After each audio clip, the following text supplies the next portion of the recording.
How fucking crazy is it to write these things in such a way that the listener can fill it up with their own experiences? Yeah. That's masterful songwriting. Yeah, absolutely. Because I would argue that none of this stuff is particularly vague.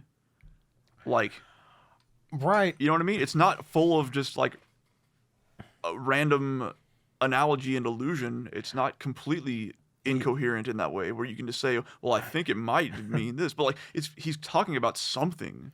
Yeah. But it might mean something else to you. But he does it in a way that like is able to let that happen. He does it. Yeah. It's not like sort of.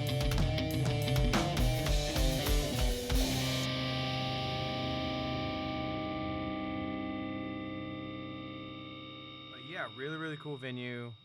It seems to be a Live Nation venue, so tickets are overpriced and stupid. But the venue itself was really, really amazing. I saw like 6. I'm like, cool. Doors open at 6, and then I was sitting here at like 5:30, and then I don't know what made me decide to look something up or whatever, and I was like, oh god. It starts at 6, and I really wanted to see the first band, which is called Fit for an Autopsy. So I was like, run inside. So doors were at 6, or it started at 6? No, it started at 6. So I like, you know, right. Got there in time to see most of their sets. So it was cool. Fit for an Autopsy, Animals as Leaders, Killswitch Engage, and Lamb of God. I mean, the coolest thing was that I ran into my old friend Barry, who I didn't even know was living in this city anymore. I thought he was because he moved to Seattle. And then he came back to Texas. I thought he was in Waco with his parents. And then I get a text from him that's like, hey, are you at Lamb of God? And I thought he just like knew that they were in town or something. I was like, yeah, man. And it's like, turn around. Yeah. And then he was like, where are you at? And I was like, what? And then I look up, and then here it comes, man. So just nice. Sat and drank I drank more than I have drank in any like single night since like my wedding. Like I don't drink a lot normally. So you drink like wedding drink. The closest that I have drank to wedding drink in a, you know what I mean, in a long time. I drank a lot on the cruise. But yeah. Anyway, drank a lot and just made jokes and screamed ridiculous things the whole night. And like you do. Yeah. It was so much, and lots of Lord of the Rings jokes. So anyway, it was just great. Okay. It was just a good fucking time, man. And I was just like so happy to like run into my old metal buddy. Cause that's what we do. We go to concerts all the time, you know? Cool. Super, super rad. Like one of the coolest, raddest dudes. And then a funny thing did happen because he's like, so I've been listening to the podcast. Yeah? And I'm like, oh, dude, thank you. You know, da-da-da-da-da-da. And then we got some conversation. I'm rattle off something. He's like, I feel like I've heard you say this. Have you talked about this on the podcast? I was like, probably, dude. There's only so many records in this jukebox. I just, I pull them out in random order. But I so that's gonna happen. When you're just here saying the same shit you'd be saying normally. Yeah. Like it's not like I have a totally different set of things to say about suffocation in private life. Right. No. I hold on to like all of. I've got podcast opinions and I've got real life opinions. It's never the twain shall meet. About the same things. Yeah. And but it was great, man. The sound was great. Fit for an Autopsy was great. Animals as Leader was what you'd expect. Like they're like otherworldly. I don't know much about them really. I've heard it here and there, but I know like who they are and what they do, but I've just never really listened to them. Man, I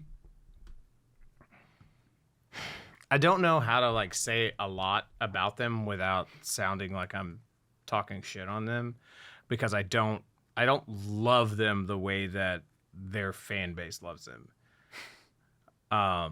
But it's really, really like it's instrumental, like Shint inspired, very, very technical music. It's Tosin Abasi. Yes. So yeah, if you know metal, you probably heard his name at least. Oh, yeah. Or seen him play something on YouTube or whatever. Yeah, everyone knows these guys. Dude's like a master at what he does. Absolutely. And so is Javier. That's the other guitarist name, I'm pretty sure. And so is Matt Garska on drums. You know, and I think my biggest problem, or my personal, I'm sure that if I like sat, like, don't get me wrong, man, I had a great time watching them play, and they're amazing. Okay, that's a band that I would love to see live, but or like I would way rather see live than listen to an album of. Well, and that was one of the things that made me like decide, fuck it, I'm buying a ticket to the show, because I was like, yeah, man, I want to see Animals as Leaders, but like, I wouldn't ever go to a headline show of theirs. Do you know what I mean? Like, I wouldn't prioritize. That's what I mean. I wouldn't prioritize going to a headline show of theirs, right? Similar with Killswitch Engaged also, you know, like a band who there's material of theirs that I capital, you know, LOVE love, but I don't know that I would, you know what I mean? Especially now, because there's just so many concerts happening all the time. But seeing them like all at the same time, it's like, fuck yeah, dude, let me do that. It's like a bargain deal, right? Yeah, for sure. Sure.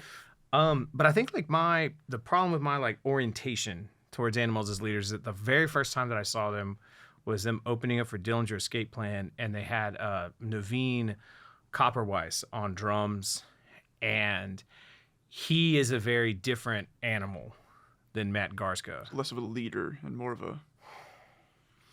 He's very different. He's a very different drummer. He's a very different drummer, and he's a lot more.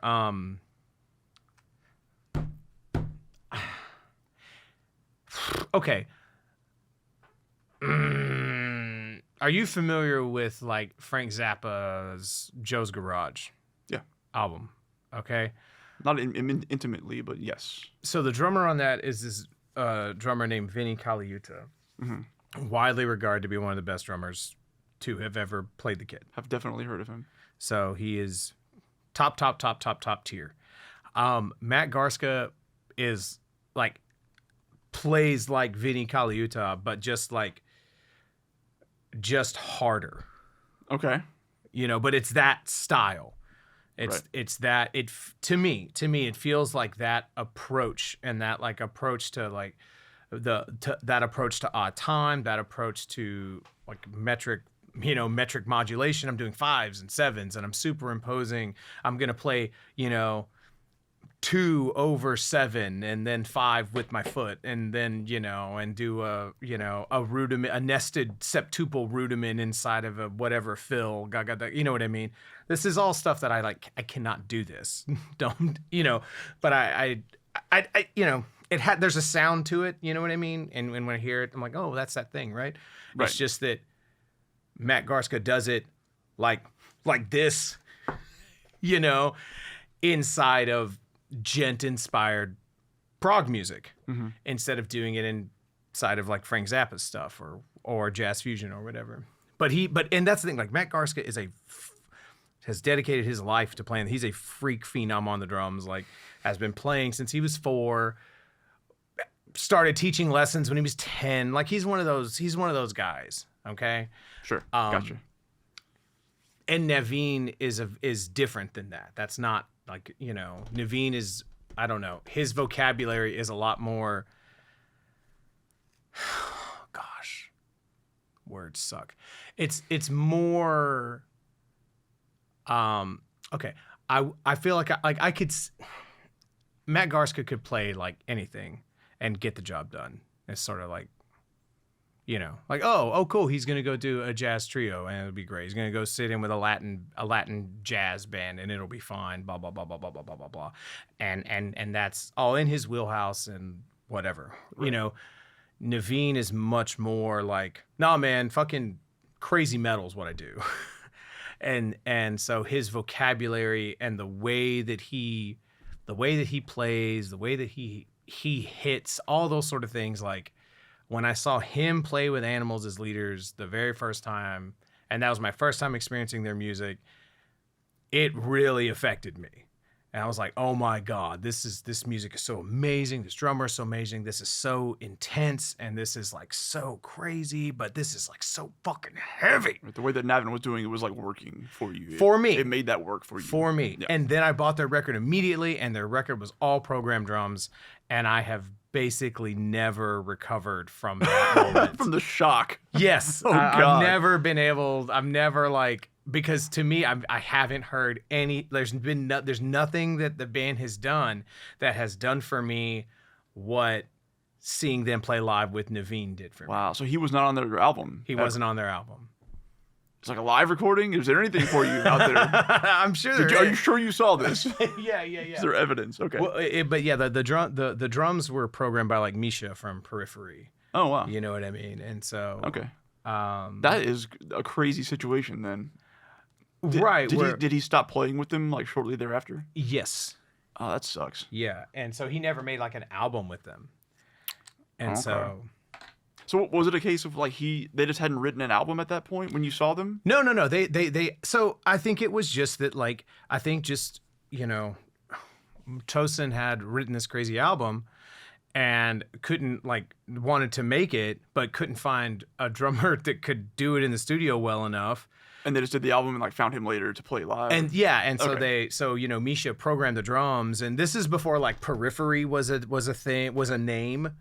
Do you know what I mean? This is before all those guys were established. You know what I mean? So I think, and so that got the record made, and then it was like, oh, people like this. Oh, I'm signed to Sumerian now. Oh, now I have a network. Oh, now I can find a drummer. Oh, there's this guy Naveen. Okay, cool. Right. It was probably some situation like that. But yeah, like it's. That sucks. It's just really, it's just my trip. All right. There are loads of people who love all of it. Yeah. And not to say that it's bad, but it's like you found the one thing where you're like, holy shit, it's working. It's doing it. It's doing the thing. It's connecting. I'm right here. It's in my head. And you can found that you can't get that back. I can't. Yeah. Man. It's an interesting thing. And there's like, I feel like I shouldn't even like really try to unpack any of this because I don't know enough. But,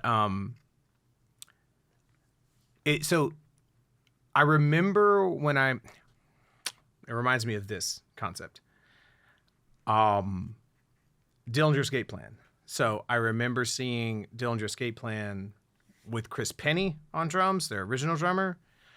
And then I remember seeing them with Billy Reimer on drums, the drummer who played for like the second half of their career. And when I saw them with Chris Penny on drums, I was like, that is a fucking crazy, gnarly ass drummer. Mm-hmm. This music's pretty crazy too. But man, that fucking drummer. And then when I saw them with Billy Reimer, I was like, that's a goddamn crazy, amazing band. And that's the difference, is Dillinger's Escape Plan with Billy Reimer on drums and their albums with Billy Reimer on drums. I think about how good the band is, and I think about how good the songs are. Interesting. Now, God damn it, this is too reductive because Sure. the songs with the albums of Chris Penny are also amazing, and the songs are also amazing, and all that sort of stuff. But Yeah. there is like this, and it's probably just because I'm a drummer. That's probably a big aspect of it, because whenever someone like dips into that like technical drummer shit, like I recognize it and I experience the music a little differently because of it. Sure. Yeah. And there are, I have the same, I've had that with what feels like a billion bands where I'm like, man, that guitar is just like kicking fucking ass. Mm-hmm. Like the shit he's doing is incredible. The things that they're playing, amazing. But I just don't want to listen to this album that they're on or whatever. That happens all the time. I feel like. And I think for me sometimes it'll overshadow the music. It'll overshadow the band. Sure. I don't know if there's anything you can really do about that. If you know enough about something, like you can't help but see it that way on some level. Yeah, and I guess like just for my experience, I'm speaking specifically to my experience of this music. You know what I mean? Where Yeah. because I'm sure that like it's not. I don't want to like say some bullshit like, oh well, Matt Garska and Chris Penny overplayed. That's not what I'm saying. Like no. Like Matt Garska's been in Animals as least for a long fucking time. If he's not the drummer they fucking wanted, he would not be like he's who they fucking want, you know? Yeah. But just that there was like something. There's just because I guess like when I was watching, this is it for me. When I was watching him, I was like, God damn, man, Matt Garska's a crazy fucking drummer. That's what I was thinking while I was watching it. And then when I saw them with Naveen, I was like, God damn, this is a crazy fucking band. You know? Yeah. So I don't think this is as foreign a concept as you're making it out to be. Honestly, I think most people feel that way about things. well, I just don't want to shit on Animals. I just don't want to. You know what I mean? Yeah, well, that's what I mean. I don't think There's bands that I'm willing to shit on, and they're just not one of them. we're talking about Megadeth. We're fucking Yeah, shit on Megadeth. I'll talk shit on Megadeth. I'll talk shit on Dream Theater. No, I don't think you are. So Okay, I think cool. you're good. But yeah, they were great. Killswitch Engage played, and they were fun. But for some reason, I want to know why they don't play more songs off of fucking Alive or Just Breathing, like especially on a tour like this, where we're First album, the first one that everyone knows. Yeah, like the first one with Howard. No, that It's was still with Jesse. with Jesse. Yeah. And it's like Okay. there has to be some fucking reason of like why y'all don't like why are you not playing fucking My Last Serenade? Why are you not playing Lifeless? You know what I mean? Why are you not playing these fucking songs that Wow. like everyone in this crowd fucking knows? Yeah, these are the songs that everyone wants. Yeah. How long did they play for? They played like an hour and 10 maybe. Like they played Okay. a lot of songs. Do they have a new album? It came out 3 years ago. So no. Or 4 years ago or something. Huh. Okay. You know? It's like, dude, I don't need to hear you play Holy Diver. I don't need to hear you. Did they do Holy Diver? They did. I know they covered it like famously, Yeah. but Yeah. And it's like, I don't need to hear y'all do Interesting. that. Like, I need to hear fucking Life to Lifeless. God damn. I would like to hear that song. Um, I would like to hear My Last Serenade. Yeah. and every other fucking song on that album while you're at it. But it was, they're a lot of fun, you know? But That's one of those things where, like, some bands they know that people want to hear shit, and they'll play that and then throw in some things that they want to play. And then sometimes they're just like, fuck it, here's what we're going to do this tour. And that's it. Deal with it. well, and I was like, I got real curious because I was like, okay, maybe they just are tired of playing those songs.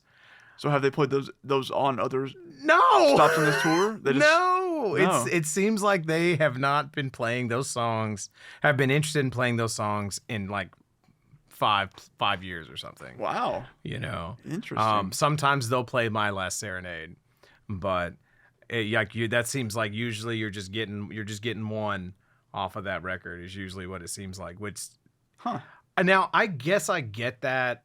I don't know, man. It's weird. It's weird to me. Like, and this is why it's weird to me. When I saw Pantera open for Black Sabbath in 1999, okay, they didn't play a single song off of Southern Trendkill. Okay? I mean, that's weird in and of itself. They didn't because they're like, all right, man, this is going to be more of the normie audience, you know.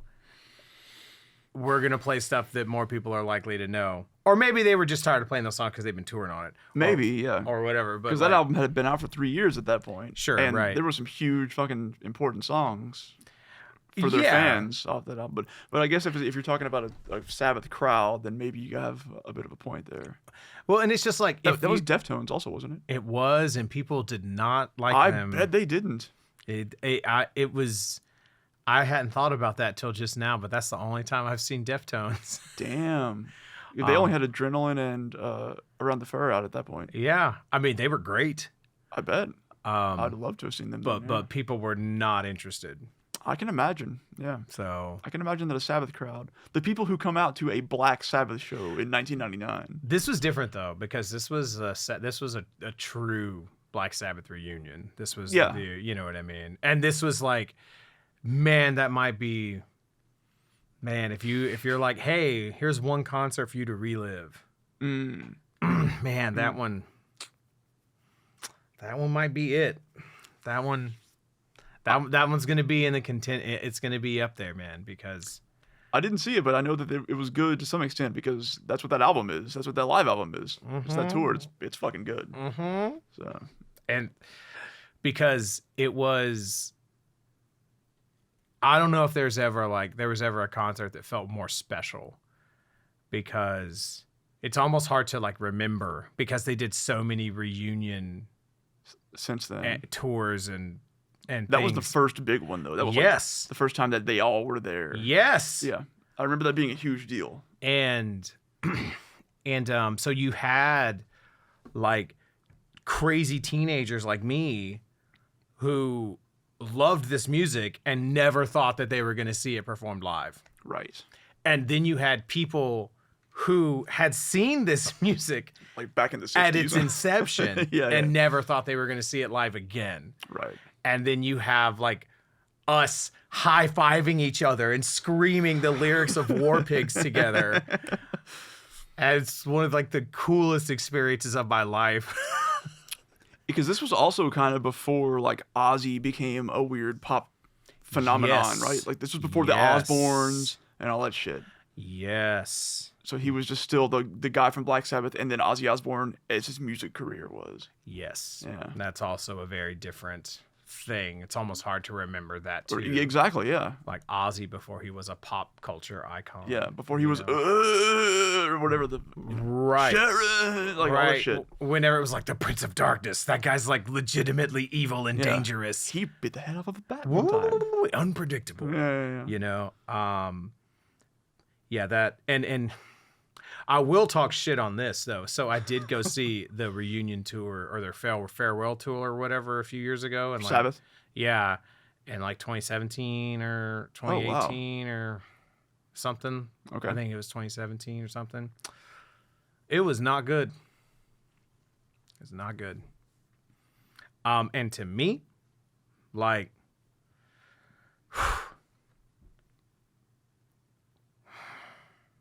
Think one of the reasons it's not good, or why that version of Sabbath does not feel good to me, I think it's because of the drums. So no disrespect to Tommy, Clufetos or however you say his last name, man. Killer drummer. He's amazing. He was an amazing drummer for Rob Zombie. Okay.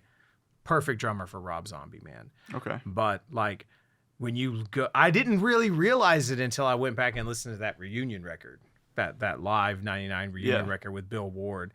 And like there's a what makes Sabbath heavy is that they're goddamn blues rock, man. And that there's like it's a swing and a swagger to the drumming, not a it's not a muscle thing. It's not a volume thing, it's not an intensity thing. It's a swing thing that makes it, that's what makes it heavy. Yeah. And that's not there without Bill. I mean, for what it's worth, I wouldn't expect a Black Sabbath tour in 2018 to be any good. Yeah. At all. So and also like the marketing of the tour was really stupid. And like they had one opening act, this band called Rival Sons, which just seemed like a fucking bar band to me. There's like, oh, we're a hard rock band, whatever. And so the crowd was really weird. If that's what it felt like this is like a classic rock crowd, and it's like that's just fucking stupid. If you're doing a Sabbath, like people in the crowd didn't know the lyrics. It was so strange to me. It was like, man, like if you're doing a Sabbath fucking farewell tour, you need to have metal fucking bands on this bill, because this needs to be like a celebration of the godfathers of the genre, like get some goddamn metal bands on this, like put Black Label Society or some shit on it, goddamn anything, any fucking like metal band. It doesn't even fucking matter, like, and that was the thing that like kind of bothered me. Was just the tour bill itself, It's kind of weird. But yeah, and then Lamb of God absolutely delivered and destroyed. Like cool. Every fucking single time I've ever seen them play, they just always fucking crush it. Randy is maybe the best frontman to have ever done it. Like he is up there, man.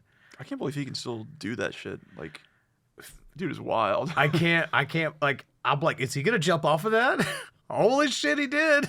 You know, every time that dude sings anything, it sounds like he's like destroyed. He's just like shredding his vocal cords. Out and like does it for like an hour, 25 years, you know, or whatever. Jesus. But yeah, just absolutely delivered. And it was the first time I've seen him without Chris Adler on the drums. Right. Which was different. Okay. But still very, very, very, very, very good. Who do they have now? This guy named Art Cruz.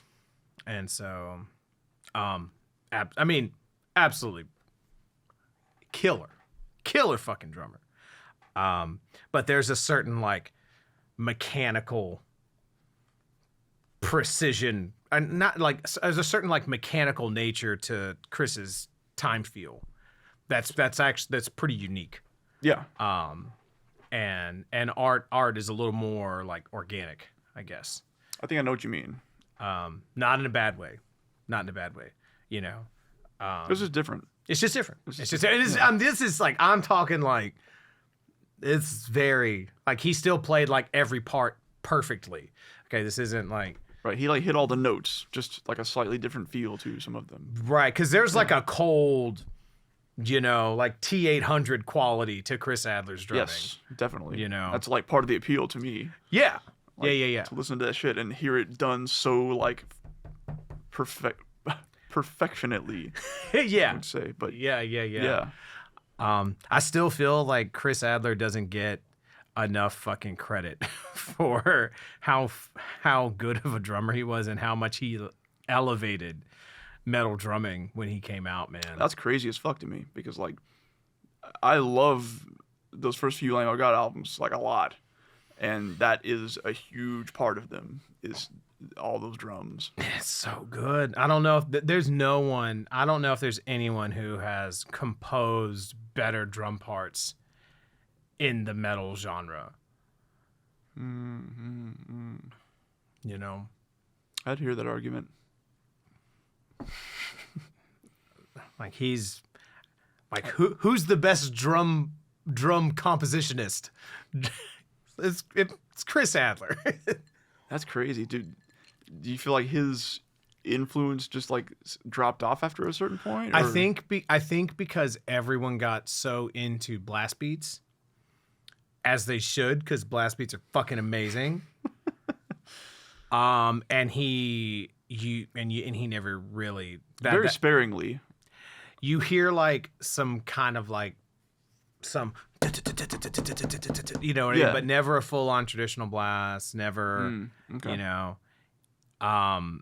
And so, and blast beats are sort of like, I guess that's a good distinction. Like, I feel like to me anyway, a blast beat it just gives an effect across. It gets a feeling across. Mm-hmm. It's not so much like, to me, it doesn't feel like you're playing a drum part so much as just feel this now, please. Okay. Whereas you're talking about how he composes drum parts, and I think that's part of what I like about his playing so much, is that it feels like he has thought about what he is doing in the context of the song and how it's going to affect and be affected by everything else that's happening. Because it all meshes so well together. Right. And to me, like, blast beats don't work the same way. For me. It's a vocabulary thing, right? And Chris Adler is not a death metal. He didn't grow up listening to death metal. He grew up listening to thrash metal. Do you know what I mean? And the early death metal before it sort of became codified, right? So like the early death records with like Gene Hoglan on drums and things like that. And Gene Hoglan didn't play a proper blast beat until Strapping Lad, you know? Right. So, but and Lamb of God's not a death metal band, right? So it just probably wouldn't even just make sense in their music, right? You know, they don't really have that death metal influence from the guitar and the music side, right? Mm-hmm. Whereas Slipknot did. Like Slipknot had like just straight up Morbid Angel riffs. So to use that vocabulary, that drum vocabulary with it makes sense. And so, but because death metal and its derivatives sort of became the forefront of technicality for drumming from sort of, 2000, late 2000s onward. And since Chris did not use that, it's like, all right, cool, man. It's like, all right, well, you can't say someone's like the greatest quarterback of all time if they like can't pass for shit. Like if there's like this one aspect of it that they just don't do. Yeah. Yeah. You know what I mean? There's a better analogy in there, but I can't think of like one. I mean, I see what you're getting at. I was just trying to think of a counter example, and all I could think of was the one dude from, whatever. Doesn't matter. But it's like that guy might be the greatest for that team, right? And he only has like a short passing game. You know what I mean? But it's like if there's this aspect of the game, an aspect of the vocabulary that he does not fuck with at all, then it's like, all right, well, cool. You're not gonna say he's the greatest. You can say he's amazing, he's this, he's whatever, but you can't like say he's the. Well, I mean, is it that because that almost implies that he couldn't do it. But it's just that the music that they wrote didn't require that, right? I'm just speaking to like, I'm speculating as to why people don't talk about him as much as I feel like they should. Like why his influence, because he was a fucking giant. And everybody was fucking like trying to shed his stuff and be hip to everything that he was doing, from like the mid 2000s, that like Ashes of the Wake through, like Wrath or whatever. It was like, whatever that guy's doing, man, we got to fucking figure out how to fucking do that. But then at some point, man, like it's just like, it's like music just evolved a different way, like right, popularly. Right. Yeah, or like crazy technical drummer shit music, and he didn't fuck with blast beats, you know what I mean? So whereas like Gene Hoglan fucks with blast beats, so his legacy is intact. Okay. Like everyone is on him, you know what I mean? Yeah. Or Inferno from Behemoth or whoever, and it's so, and I think that's why, and why Chris feels like, oh well, he's over there, but yeah, I don't think anyone wrote better metal drum parts than that fucking dude. And goddamn, man, I don't know if there's like another metal band that makes me want to like practice guitar more than Lamb of God, man. Dude, like, yeah, I'm sitting here saying how important the drums were to me on those first few albums, but like, I know a lot of those songs, and they're really fun to play. Those riffs are so good. Those dudes wrote some of the best riffs of all time. Yeah, hands down. Absolutely. Shit, like anything off of As the Palaces Burn, damn near. Yeah. Every single note from the first half of Ashes, easily. Yeah. A lot of stuff after that here and there, but man, so many good. Oof. Man. And I mean, they were kind of one of those bands where their albums stopped being interesting because they were just like, all right, I'm sure that's great. Kind of. That's kind of why I stopped listening to them after a certain point. Like I was way into Wrath, and then kind of nothing after that. Yeah. That was kind of where I dropped off, because I was like, this has all been really great, but I'm just going to go back to Ashes of the Wake and really just live there again for a while. Yeah, because it was one of those situations like we talked about before where it was like, I've got what I need here. Yeah. Everything's great. I'm not going to shit on it. I'm not going to diss it, but I'm also not going to go after it. Right. I'm good. But yeah, those, man, so fucking good. I had such a great time. Cool. So, yeah. And I feel like we're in this weird spot where we need to, because that music ain't getting easier to play, and like Meshuggah, for instance, like that stuff's not getting easier to play, man, and Thomas ain't getting younger. Yep. Lamb of God got a new young drummer, so they'll be okay for a little bit. But now Randy, it's like, well, Randy's not getting younger. And well, they also one of the guitarists left too. no, Willie did not leave. No. Okay. He was there. He was there. Willie didn't want to get vaccinated. Oh, is that what it was? And So, he wasn't playing with. Okay. So Willie doesn't play God damn it, Willie. any overseas. He only plays stuff in the country. That's right. I did read about that. They haven't like made like an official statement on it, but people have like other people have said that like or like someone in violence with Phil Demmel, because Phil Demmel's the fill-in. Right. Right. They've been like, oh yeah, well, they didn't want to get vaccinated. That's why they need Phil, so he can't make our gigs. He goes and does theirs. You know, like. So now they're butthurt that Phil isn't at their gig, so they're just like, fuck Willie. Spill that tea. Yeah. It is funny. I know I talked about this. Yeah, no, I did. But like it's funny because that's the same situation with Deftones. I like Stephen Carpenter. Right. Like they get a sub when they do overseas shit, but in Opeth, you know, their drummer Martin Axelrod or whatever, he didn't want to get vaccinated. And they're like, all right, cool. Well, you're fired, because you are an employee of Opeth. You do not own. Oh, right. Opeth. Distinct difference there. And that's like an aspect of that people don't that I don't know that I would have thought about until like after reading about how do you organize that band? How do you write your band agreement? How do you form the business of the band? Yeah. And how those decisions are made and whatnot. And, you know, so yeah, Lamb of God has to do a bunch of like silly stuff because Willie is a part owner and they don't want to. And I mean, and also like, it sounds like they respect him doing whatever he's doing or whatever. You know what I mean? Like, I don't want to make it sound like that they're all like, fuck Willie, you know? Okay. Yeah. I don't want to make it sound like that. And they're like, yeah, well, we can't fucking get rid of him because he'll sue us if we do. I don't, you know what I mean? But it, you know.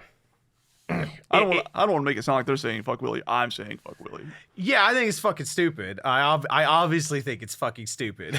But, you know. Yeah. And that's the thing, man, is it's like if they were a smaller band, like they're able to, that's the thing, right? Is that they're able to find solutions for it because they're a big established band and they can fucking pay Phil Demmel to, if you're paying Phil Demmel to come fill in for you, like you're fine. Yeah, like even if they couldn't like pay him for the gig, they can pay for airfare. They can drop the whatever they need to fly him out and to, you know what I mean? Sure. Even if he was willing to do it for free, right? Yeah. That means if you're like some fucking, you know, mid-tier lower band, like you can't do that. Right. You know, you're not going to be able to. Yeah, that is a privileged position for sure.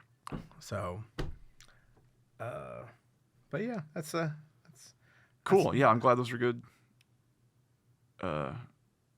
Good shows.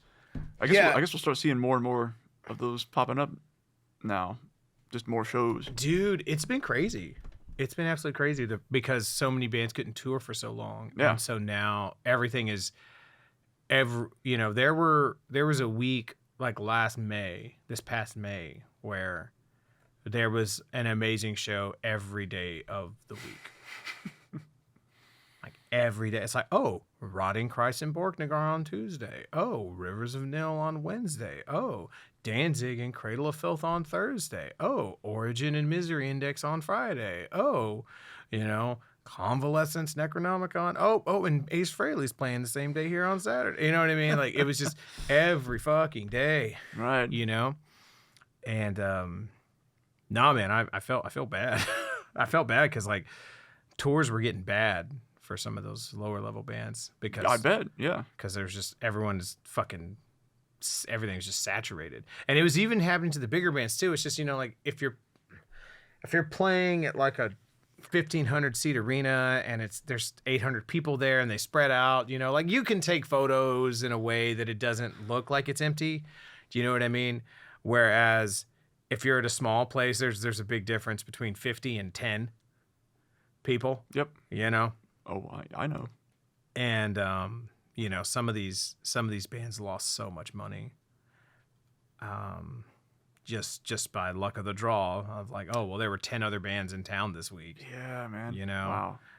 It's just you know, just crazy. Shit problem to have. Right. When everyone's like, cool, we can tour again. Time to go out and tour. Damn, Everyone. not gonna work. Or like, then there's not enough tour buses. Shit like that. Right. You know, or like because of that makes the price go up to where, okay, sorry guys, we can't do our European tour because we would literally lose. We would lose 80 grand. We'd be paying to go out and tour at that point. And we can't afford to, as a band. I think Anthrax had to do that. They had to cancel a European tour because, you know, and so it's just, everything is just fucking wild. Yeah. Wild right now. It's crazy. Will be for a little bit. Yeah, it's gonna be a while before things like normalize. But I wonder who's gonna be like the new Slayer, right? Like who are gonna be these new the new big you know, the new big headliner acts. Like the band who other bands will sort of come up on tour with. Yeah. So I mean, like Lamb of God is you know. Yeah, I feel like they've been that for a while, maybe. Yeah, for sure. But the thing is like they will be much older than Slayer. Like they're much older than Slayer were when Slayer had assumed that position. Yeah. You know what I mean? Or Slipknot. Like I don't know how much longer those dudes in Slipknot can keep doing that shit. Yeah. You know, like, I mean, they got a new drummer, they got a new bassist, they got a new other percussionist, but they're like in their 50s. Clown is old. Coming up on 60. Yeah. Clown's old. Yeah. Like, I mean, all he's got to do is stand over there, hit those trash cans, so it's not that bad. But sure, but still. Yeah, like I mean, like another 10 years, you know, what are we talking before it's, you know. Yeah. And so it's just I don't know. It's just what's gonna happen when that vacuum opens up. Like, are all of a sudden are we gonna be like, you know what, man? Fucking Falling in Reverse is pretty damn good. Like, are we gonna bring on that laptop metal? I just need to see a fucking show. Right. Craving anything live. You know? Yeah. I don't know. You know, I mean, I guess one thing about that is like, I feel like metal isn't as cohesive an environment as it used to be either. What do you mean? Like, it made sense for Slayer to be that band at some point, like it made sense for Lamb of God to be that band at some point. Mm-hmm. But I feel like with the way the music industry, quote unquote, has gone, like the way it's sort of like we've alluded to before, like how people discover and can consume music these days, you know. Maybe it just isn't. Maybe there isn't going to be one band for that to be anymore, and maybe because of that, no band will be as big as they were in the same position. But maybe a lot of smaller bands will have. You're right. Getting there, you know, something like that. You're right. That's it. That's exactly it. You're right. Because. Well, thank you. No, that's absolutely it. Because while there hasn't been a new, you know, there's not many like new Panteras or Slipknot even or what. Well, and you know, part of it is that there are newer heavy bands that do pull those numbers, that kids are into. It's just we're not into them, and so we don't know about them. Also true. You know, so also true. That's something I want to acknowledge. But that is the thing too, is that, you know, back then, like, you know, I think about like the late 90s or the early 2000s, and, you know, Slayer, like, all right, everyone, if you liked metal, anyone who liked metal went to the Pantera show. And then all the real crazy motherfuckers all went to the Slayer show. Right, you might have also been into death metal and all that other shit too, or whatever. But the Slayer show was like a tent pole, an event, right? Yeah. And now it feels like all the underground scenes and all the subgenre scenes are much more healthy and doing are doing very, very well compared to what they were like 20 years ago. Right. You know I what guess I that's, mean? I mean, maybe not so much in terms of touring because you still have to book a place of a certain size, but like I feel like a lot of those subgenres have their own slayers to some extent. Yeah, sure. Well, I mean, like, But you're also not gonna get.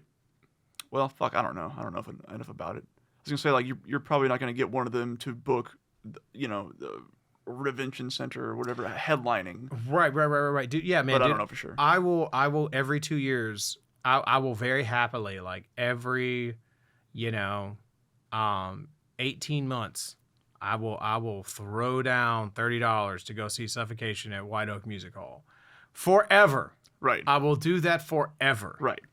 And I'll do the same thing with Baroness. Like exactly. Exactly. There's those type of bands now that are able to sustain themselves in that way. Right. And Suffocation is never going to headline the 713 Music Hall or like Lamb of God did, or they're never going to. But the people who love them will be there every goddamn time. Right. And there's enough people that love them that will sustain that's enough to sustain them. Do you know what I mean? Yeah. Exactly. And so I think that's the real answer as to why you don't have any, why there don't seem to be these new, like tentpole yeah, acts like that. Right. And why all of those acts seem like, why? It's like those guys are so much older. Yeah. Like you look at a big festival headliner, or things like that, and it's like, when was this act not a headliner? You know what I mean? Right. Like, and that's an interesting thing to think about, Like when, what are the last acts that really like climbed the ranks, And it's really interesting to like compare like Slipknot and Lamb of God, because Slipknot like just came out of the gate, and then within a year we're like, well, we're it. Exactly. And then they were for like 2 decades. And they have been. And whereas like Lamb of God, like just like each tour was like a little bigger and a little bigger and a little bigger. And then they released Sacrament, and then it was like, all right, well, we're headlining now. Do you remember what album was out when we saw them on Unholy Alliance with Slayer? I'm sure it was Ashes of the Wake. Okay. Yeah, maybe so. I can't remember what year that was. It's like late 2000s, mid to late 2000s. Yeah, I don't think it was Sacrament yet. I don't think Sacrament had come out yet, because I think Sacrament was like 2006. Yes. Yeah. Because Ashes was 2004. And then Sacrament, yeah. Man, goddamn it! I'm gonna have to find that right now. Reference time. I need to find that when that show was, because that's gonna. Because that proves the example right there. Like, they were opening for Slayer, and Slayer was that band at the time. Right. And Slipknot was to a certain extent, but not to the same audience, I think. There was still, like, because nu metal was still a thing, right? Whatever that, So there, like, Slipknot hadn't, like, won over all the converted yet. Yeah. Okay. They weren't all maggots yet. Okay. It was 2006. It was June of 2006 at the Unholy Alliance tour, and I think that... Okay. I think Lamb of God Sacrament came out later that year.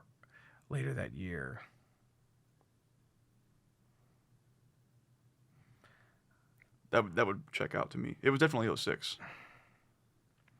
So Lamb of God Sacrament. Yep, August 2006. So, and then later they did like a headlining tour with Trivium, Machine Head, and Gojira. They played in Dallas, and we saw that in 2007 when Machine Head was about to drop The Blackening. Yeah. Right. So, man, speaking of tours, did you hear about this When We Were Young tour or festival? There were some high winds. That's what I saw. Oh, yeah, that. But first of all, did you just like know about that festival? I saw the lineup for that. I was like, that seems fake. Wild, man. So That wild. seems made up. Headlined by like My Chemical Romance and Paramore, among a billion other bands who were around and relatively huge in like 2002 or so. Right. Or 2002 to 7-ish. Yeah. Right along in there. And yeah, the first day of that festival got canceled because of quote unquote high winds. Like an hour before it started, people were in line. Like, can you imagine? That's wild. Insanity. I don't know.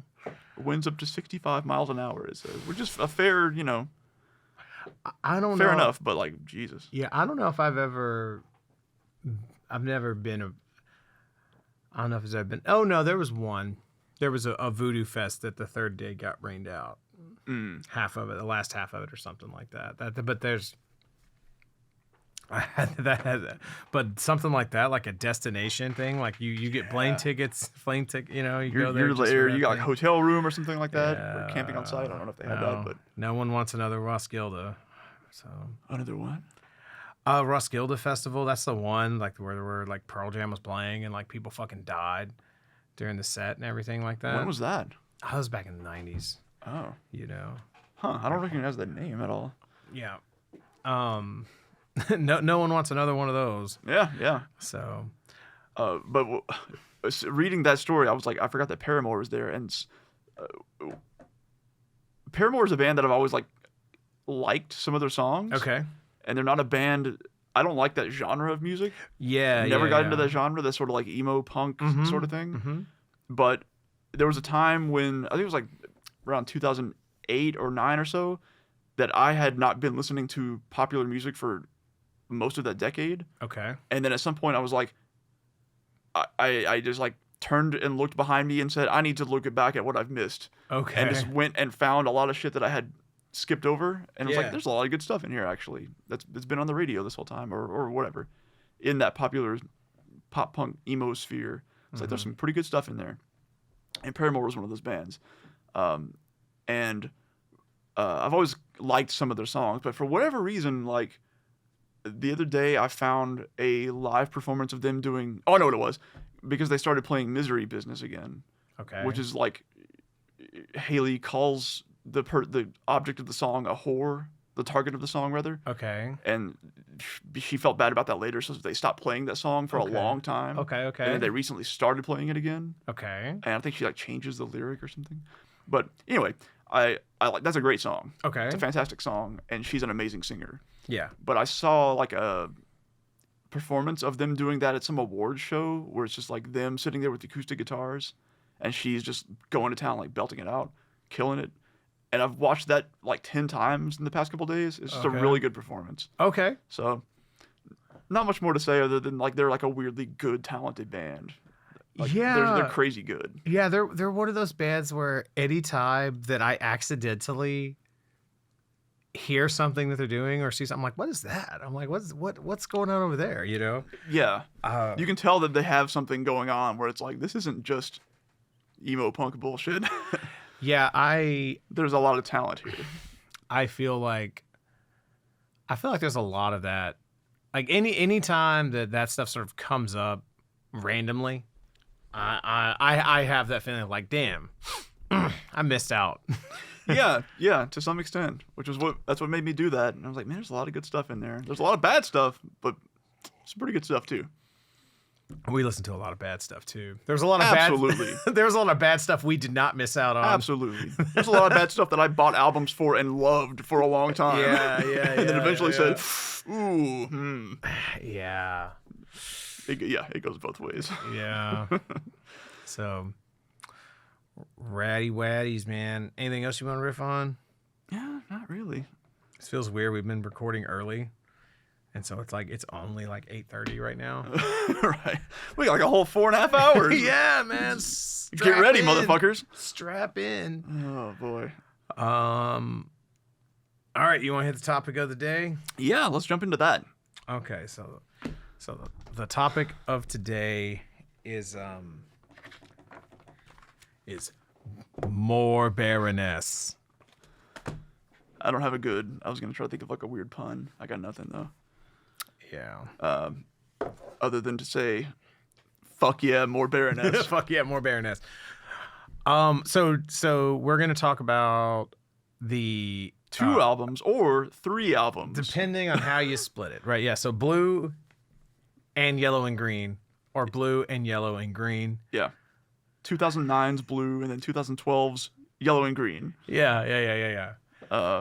Which could honestly go either way as to whether or not that is 2 albums, but it is very clear why they put them together to me. So, yeah. So,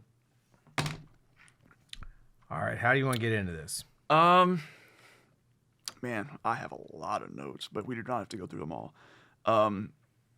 Boy, so I was happy after the last Baroness episode because you seemed pleasantly pleased with what we went through, what we went over on that episode, which were the first few EPs they did, and their first LP, which was Red. Yeah.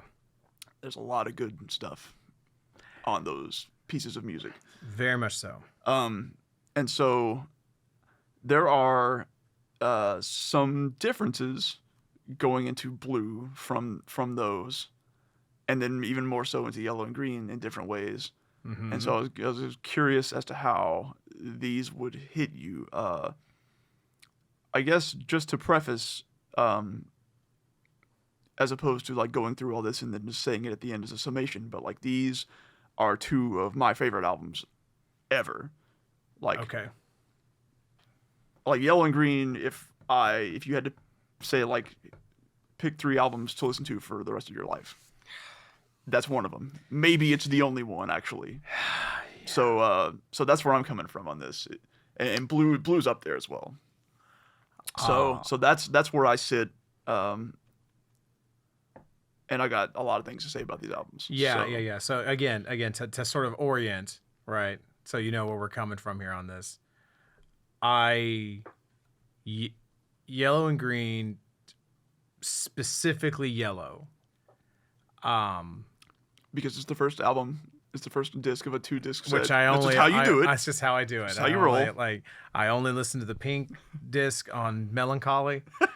Oh, yeah. And I only listen to the first one on Stadium Arcadium. Mm-hmm. It's just how I do it. Right.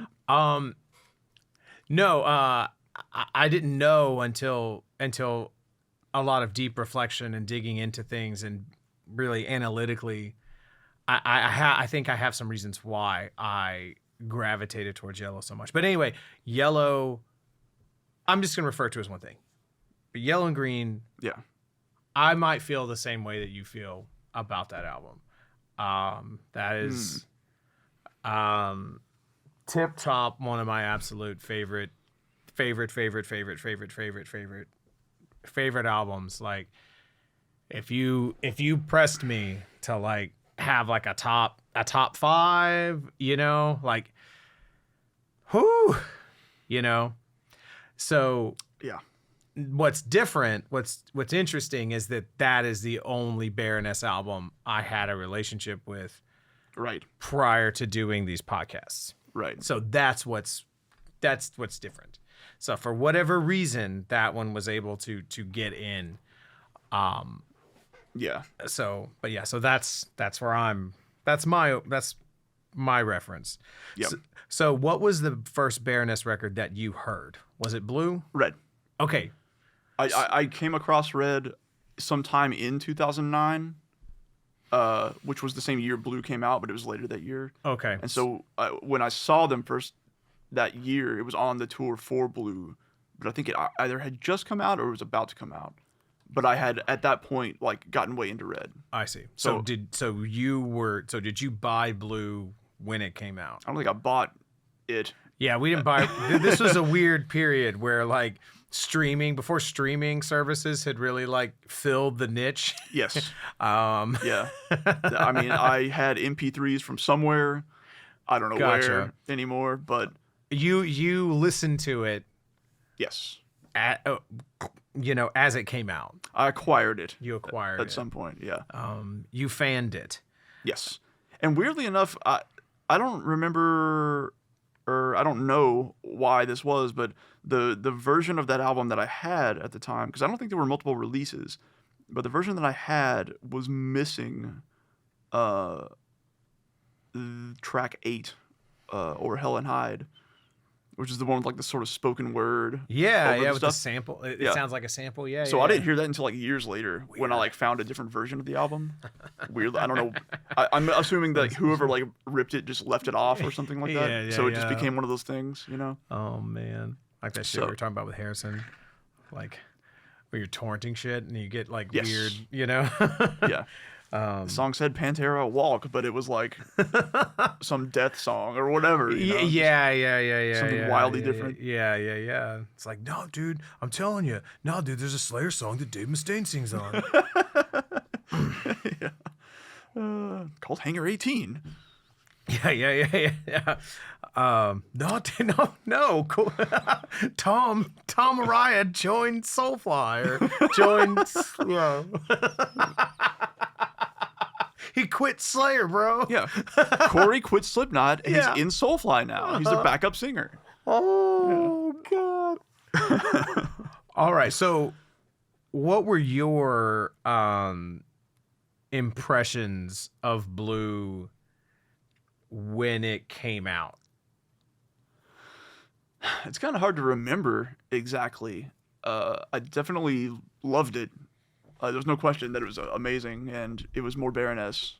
And at the time, there was just so little before that. But it was like I had just discovered them. It was basically all in the same year that I discovered Red, and then discovered Blue right after that. So it all kind of hit me relatively closely.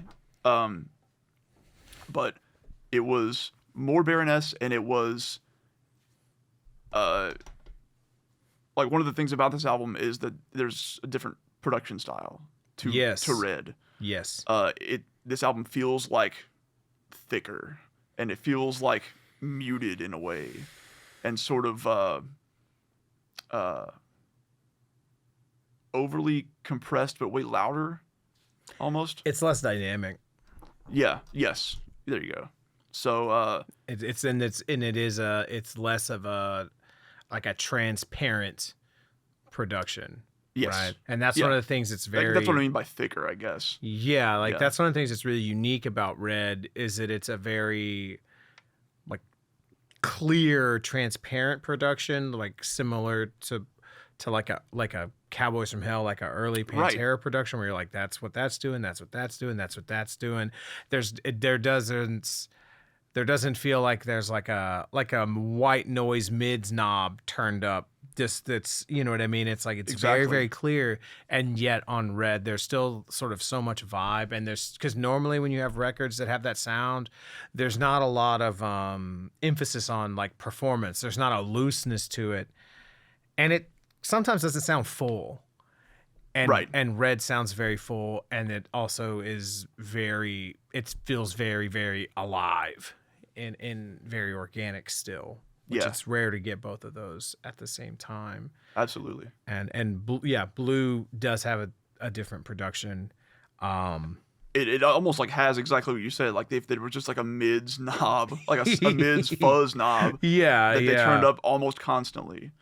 Uh-huh. It's across everything, like to the point where even as well as I know these songs, like it can be hard to pick out what's happening sometimes, even though I know exactly what's happening. Right. Yeah. A note I had written was like, I don't like this production, but it's growing on me.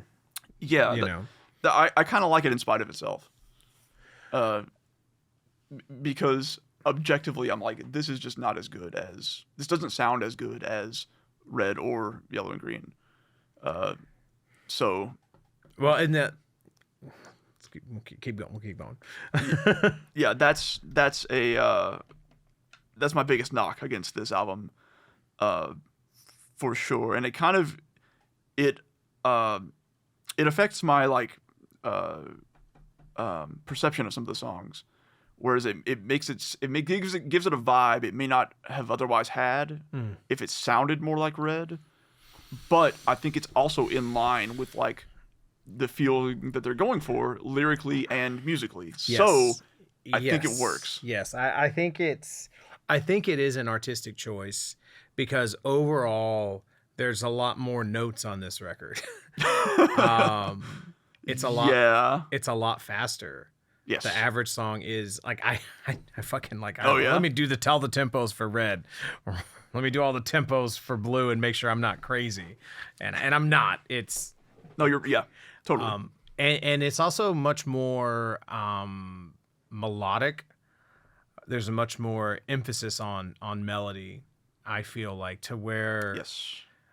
You know, there was like one song in particular where you're on the second track, whichever one that is. Sweetest Curse. Yeah, where you're getting a vocal doing the melody and then the guitar does the same melody and then embellishes it. You know, but that kind of sort of putting a melody at the forefront, like the melody is the coat hanger of this song, not the riff. Mm-hmm.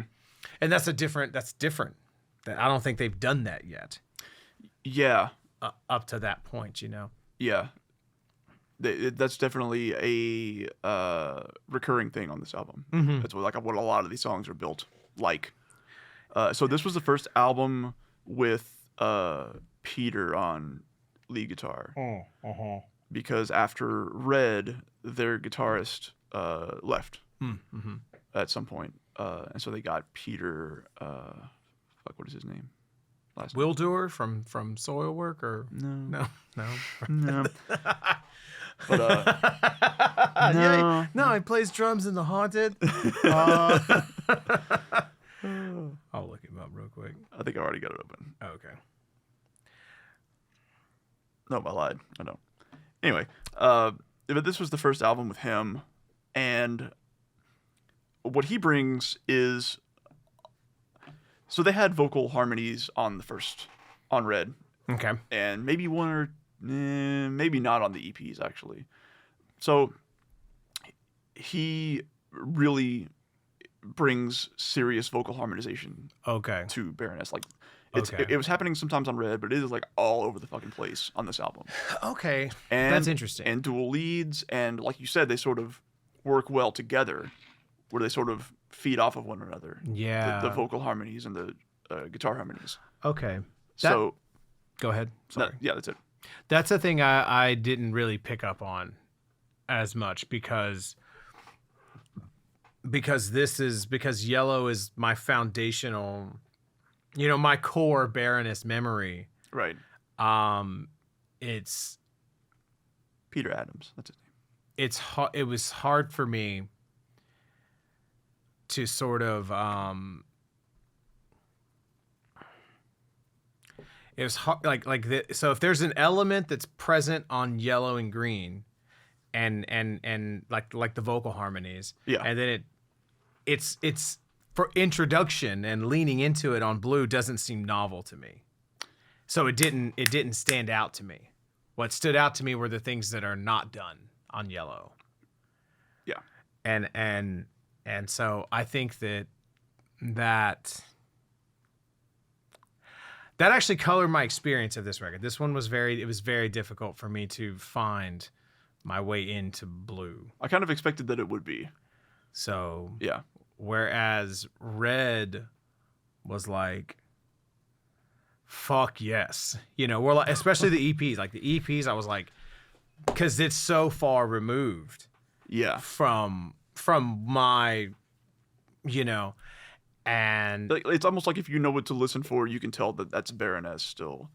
But otherwise, it may as well be a totally different thing. Yeah, and it's closer to stuff that I already understood the vocabulary for now, like right. sludge and doom and stuff or whatever, and then Red was just that kind of like perfected, and it's like slower, it's more vibe, more space or whatever, and then this record is a little more dense, it's faster. To me, it's more akin to those EPs in a lot of ways. Interesting. There's more screaming on this album than there is on Red. Is there? Okay. Not a ton, but there's just more. Okay. Than there was. Again, just something because I kept going back and listening to songs off of Red. Like I was like, let me try to like orient myself to the evolution, right? That's what I was really trying to get a handle on. Was this evolution, and it really wasn't. So like some of like the first things that I wrote, like on my sort of like first impressions, you know, kind of like this thing I said earlier about, you know, melodies versus riffs, which that's kind of an interesting thing to think about anyway, is like what's the difference between a riff and a melody, right? Yeah, that's a really hard differentiation to make. And period. You know, like, and I guess like a riff is something that has to be played that way on that instrument, and you know, yeah, I feel like it's usually something that repeats a lot of times. Right. But maybe a melody can go on for longer or whatever. It's nebulous. Yeah, it is nebulous, and well, a melody can be played on different instruments. is one thing, you know, and it still be that melody. You know, I don't know if you play walk on another instrument if it's still walk, you know. And I mean, it's not going to work the same way, but yeah, you can. Yeah, and I don't know if you could build a song on it. That's really the thing, right? Like if you take it, you know. Yeah. But yeah, you know, not to go on some digression about that, but just that there's a different. I think it's probably more a difference in how it's used compositionally. Is maybe that's probably the biggest indicator, a riff versus a melody. But yeah, I was like, the song structures seem more straightforward, for lack of a better word. Like there's like a beginning thing, there's a vocal thing, there's another vocal thing, there's a middle thing, and then they do the other vocal thing again. You know, that's more how this record flows. They sort of continue the trend, as they always will, of like not really having choruses. Yes, but there are vocal parts that repeat. There are.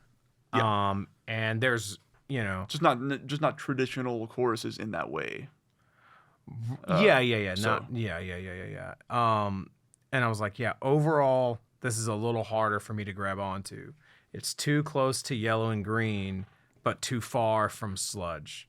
The riffs just don't do it for me as much. I think it's faster overall, you know. Yeah, it definitely is.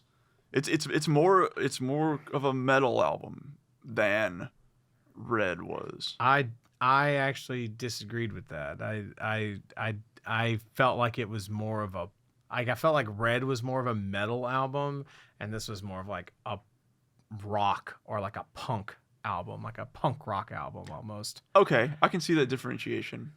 Yeah. Okay. And because of like the tempos and there is an intensity to it, but it's an intensity that I don't like. So now I said it sounds like that was my final opinion. Okay. Nope, that's it. We're done. We're done. Next. But it wasn't until so here's what I wrote down. It took several listens. Like I listened to this like 2 or 3 times, and then I was like, all right, well, that's what I think about it. Let me move on. And yeah, I was like, it took several listens, and then moving on and coming back to get this one, to get Blue. Or maybe even to just get Baroness as a whole. Okay. Walk with me on this. Gotcha. As a side note, this is definitely the one that I listened to when I was like, all right, man, well, I love Yellow and Green. Let me listen to the one, you know, right before. This will be closest to it. And I was like, fuck, I hate this. Wow. And so, but this was what happened, okay? I listened to Yellow and Green, and I thought all the amazing things that I think about Yellow that we'll get to. And then I got to Green, and this is what I said about Green. It's like, I love it, but not in the way I love Yellow. Mm-hmm. And I feel like I just cracked the Baroness code. Each album is very different, and you have to accept each album for what it is. And it's not just the trappings that are different. It's the themes and the emotional core and the essence of each record is very different. And it was understanding, because I already loved green and already loved yellow, but I loved yellow much, much more. Yes. And listening to those back to back, it was like, oh, well, because these are very different. Yeah. And then sort of like, oh, okay. And I have to go back and listen to Blue for what it is. And because like there are some bands where they're trying to do the thing that band does, and each album is an attempt to do that thing in a little more refined way, or in a slightly different way, but it's still doing that thing. The emotional core of Meshuggah has been the same since the beginning, more or less. They've just done it faster or slower or more or less complex. Right. More brooding, more this, more whatever, blah, blah, blah. Less solos, more solos, whatever. Or like Opeth, up till, they went like before they started really leaning into the prog stuff, it felt like every Opeth album, like they were trying to make the same album every time. And they just kind of got better and better and better and better and better at it. Mm-hmm. Yeah. And that is absolutely not Baroness. Each album is a completely different artistic statement. It's a completely different emotional themes. It's a completely different, plot, subplot, cinematography, genre, you know what I mean? And once I sort of like that clicked for me, then I was able to go back and like accept and enjoy Blue for what it was, and not like, oh well, they weren't quite to where they weren't quite to where, like, and to understand that like yellow is not what they were going for the whole time. Yellow is just a thing they did. Yeah. You know what I mean? Yes. And so, no, I think that's an excellent point. That is absolutely a spot on. Yeah. That every single album they've done has been a different thing. It somehow is still all Baroness because whatever it is that John Paisley is able to do keeps it that way. Yeah. Despite, because all of these have been with different people almost. So it stands to reason that they would be different things. But also, like you said, the emotional core and the aim of it. Yeah. They've been different each time. Right. And I'm sure that is influenced by the personnel that they have. But sure. Even so. And I guess like that's the thing, is that it felt like from the EPs up through Red was more or less an evolution. Like it felt like kind of a clean thing, a linear thing almost. And it definitely was an evolution. And something that I got wrong actually on the first episode is that the guitarist that they had on Red was not the guitarist they had on the EPs. Oh, okay. Other than John Paisley, but the other guitarist. But I feel like, Blue is sort of, it feels in retrospect, it's like, oh, this isn't like the next thing. This is just the thing right now. Or like, this isn't like the next evolution. This isn't, it's like, this is the album we're making now. These are the themes we're making, whatever, blah, blah, blah, blah, blah, blah, blah. But yeah, so. It's not a refinement. Yeah, that's a good way to say it. You sort of pointed that out a minute ago, but it's like, that's what they're not trying to refine a thing. They're just doing a different thing. A different thing. Yeah. Right. That is really, really difficult, I think, to understand, or to sort of, accept when an artist is doing that, especially if you already have this deep personal relationship with a thing they've already done. And then they're like, well, we don't want to do that again. Yeah. No, I think you're spot on, exactly correct there. And that's going to come back when the next one of these we do for the last two Baroness albums. Okay. So I understand that completely. So I think but so you did sort of come around eventually and say, like, I understand. And yeah, it's great. I still don't prefer it. Sure. Like, there's Mike, but I feel like, okay, hold on. The reason I don't prefer it is because I liked Red so fucking much, and because Yellow is a god tier album for me. You know what I mean? Like, if all that existed of the band was this, I'd be like, oh, this is incredible. This is one of the best bands ever. You know, this is so good. Blah blah blah blah blah blah blah blah blah. Like no, I enjoyed it very much. So here's like a funny thing.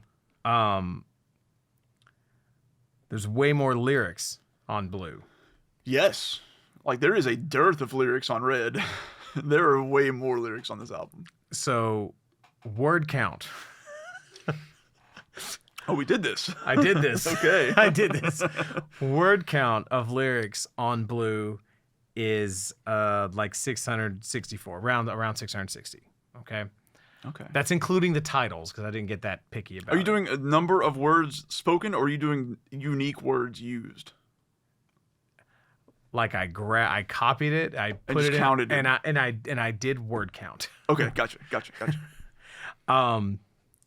Do you want to guess how many are on Red? So like around 660 on 200.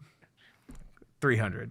Okay. So it's half. Okay. Less than half. I was gonna say clean half, but I was like, I know it's not a lot. Right. And so like that lack of space, I think really contributes to my perception of the record, right? Because this is a very dense and a very focused record. It's more melodic. It's faster. There's more things being said. There's, it's more focused, but I also feel like it's sloppier.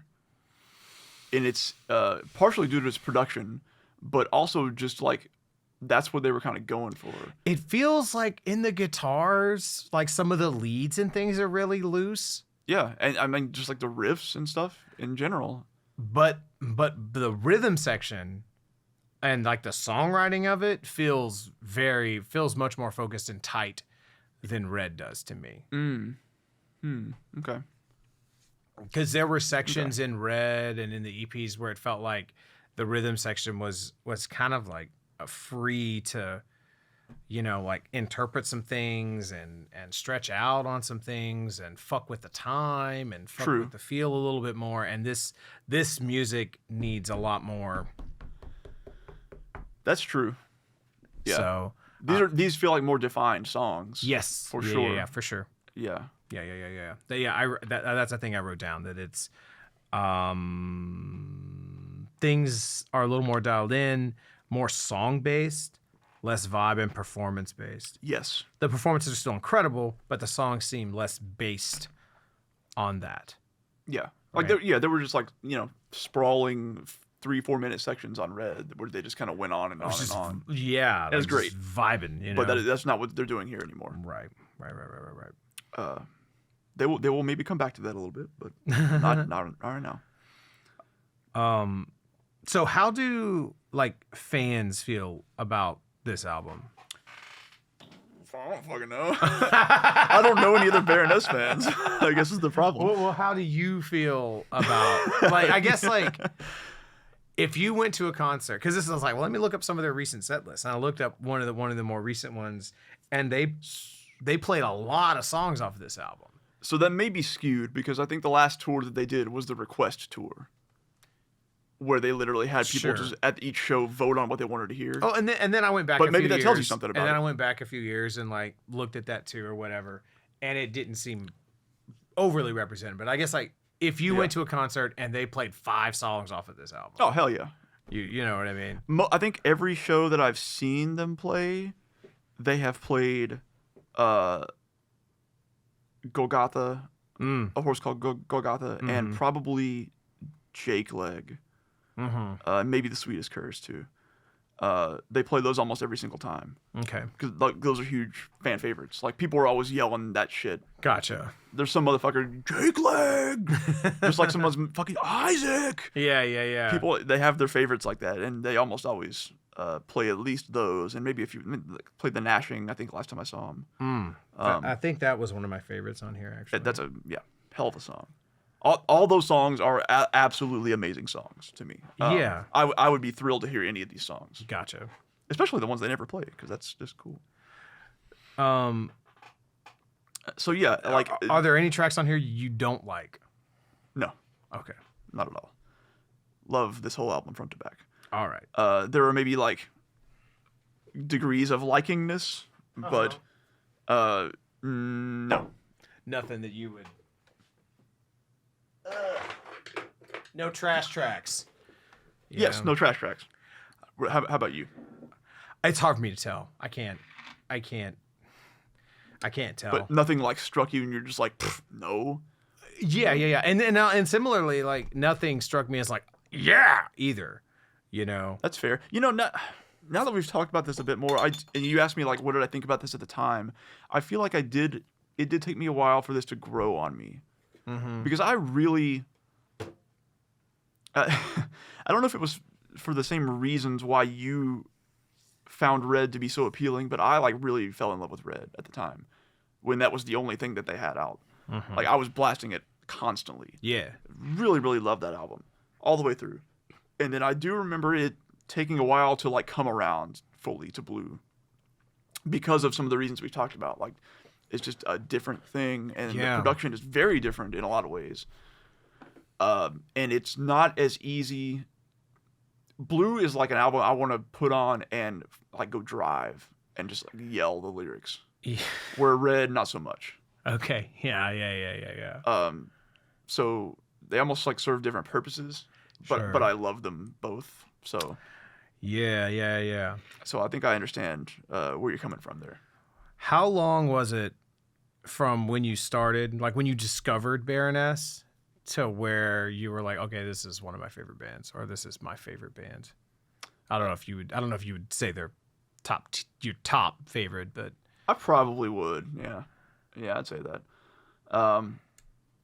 Probably when Yellow and Green came out. Okay. And I got way into it. Okay. Yeah. So that was it. Okay. Yeah. Okay. Yeah, I mean, when you have 3 great albums in a row, it's kind of it's like, all right, I'm in forever. Yeah. This is what you're gonna be doing? I'm gonna come along for that ride then. I ain't missing that shit. Yeah. Yeah, I think it took me a little while to get into this album, but over time, I really like what it does. I'm less into the mixing in general. Yeah. The production, I actually find it kind of annoying at times. Where I'm like, I know what you're playing there, but I can't really hear it happening. There's some guitar leads on here that sound like they were recorded through a pod. Yeah. Like this, like really, or like into a styrofoam container of some sort. Yeah. But again, like if I think about it, because there are some production risks or experimentation they do on Yellow that I think really, really worked. Totally. And this is probably the start of that. And that's, you know. Yeah. That could well be the case. On Red, there is virtually no like post-production. Yeah. It's very raw in that way. Right. And then on here, they've got a lot of shit going on, but not necessarily... To me, it doesn't sound like a lot of stuff that they added for that purpose, but it just sounds like you guys left some knobs twisted a certain way. Maybe you didn't mean to. Whereas on Yellow and Green, like they were going for things and they nailed it. Yeah. Like it's almost like I wonder if they wanted to be weirder on Blue and didn't have the time or whatever, so they're trying to do it in post. Maybe. And then you're kind of limited because you didn't like, oh man, like they didn't do what they did on Yellow, and like, no man, I want a different fucking snare drum and make it sound stupid. You know? Yeah. I want to record. I want this to sound completely different than the other songs or whatever, you know. But to the point of like it feeling, the albums being their own things and what they were going for with this album, like, so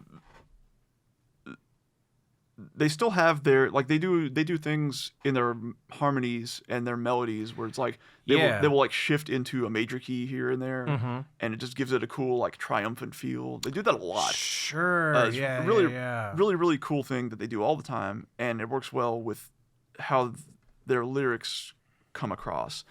On this album, it's like this is like, if I had to say like there was a dark chapter, the lyrically, this album is that to me. It feels very like despairing in a lot of ways, a lot of the time. And I think that kind of comes across in the production to me as well. Let me see. That is what I feel like they're going for here. Like, this album is full of like, it does have some of that like sort of triumphant, for lack of a better term, feel to it. But like a lot of this feels like, a lot of it is pretty overtly like Civil War era imagery and themes.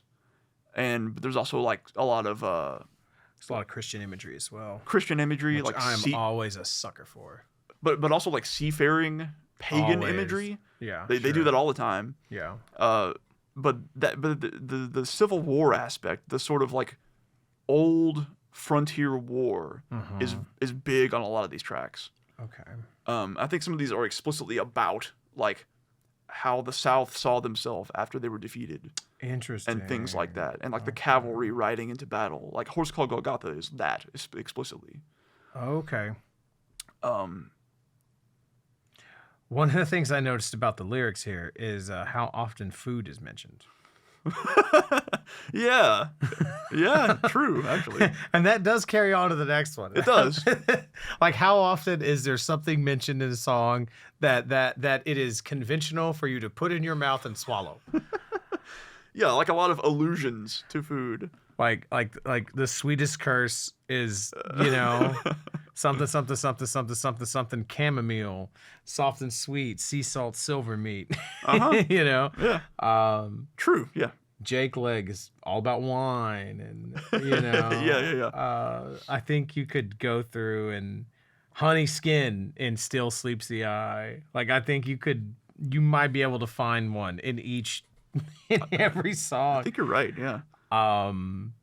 It's very illusion heavy like that, yeah. Yeah, but I have a thesis about that later. Yeah. About this album? No, just about the lyrics in general. In general, okay, yeah. And that, because when it was like Sweetest Curse, I was like, so much imagery about food throughout their lyrics. Because I had noticed it when I had listened a few times, and so when I was like listening to very intently, reading the lyrics, you know. But yeah, and then I think this dude might be like my favorite lyricist, though. I think he's probably mine. So if you like put a gun to my head and was like, make a decision now, I'd probably say him. You know, I ain't gonna argue. Yep. So yeah, I think I have a note about that when we get to Yellow as well. Yeah. Yep. But and I said that here on Blue, like just sitting here reading, you know, like reading the lyrics and whatever, like, and these are lyrics I don't have a relationship with yet. Sure. So just objectively, right? I love the imagery and everything that he uses. Yeah.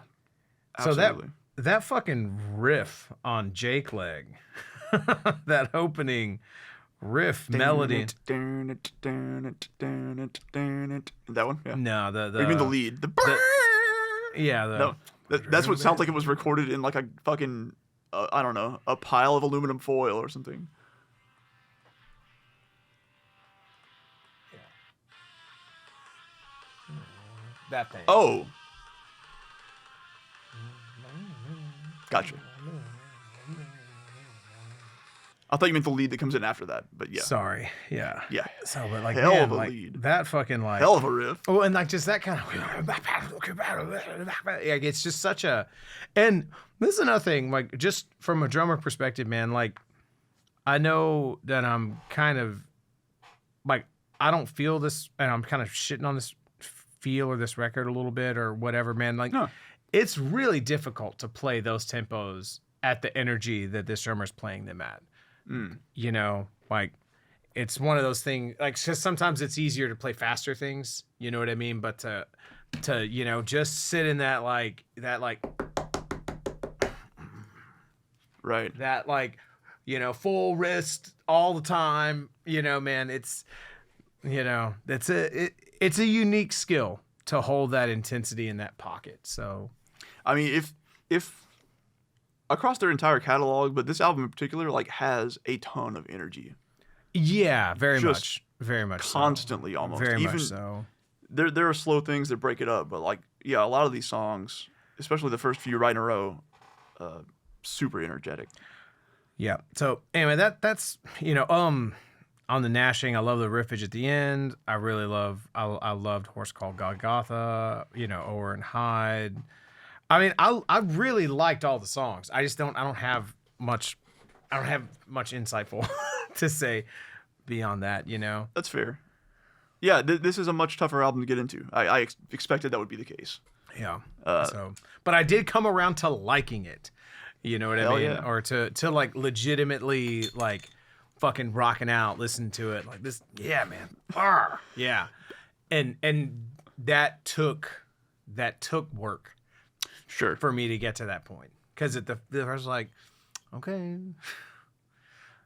where's this going? That's it? Okay. Let me try again. You know what I mean? But it's because of the things I said earlier. So, gotcha. Is there anything else you got on this one? I have notes about every song, but I'm not gonna go over them. We'll pick a few.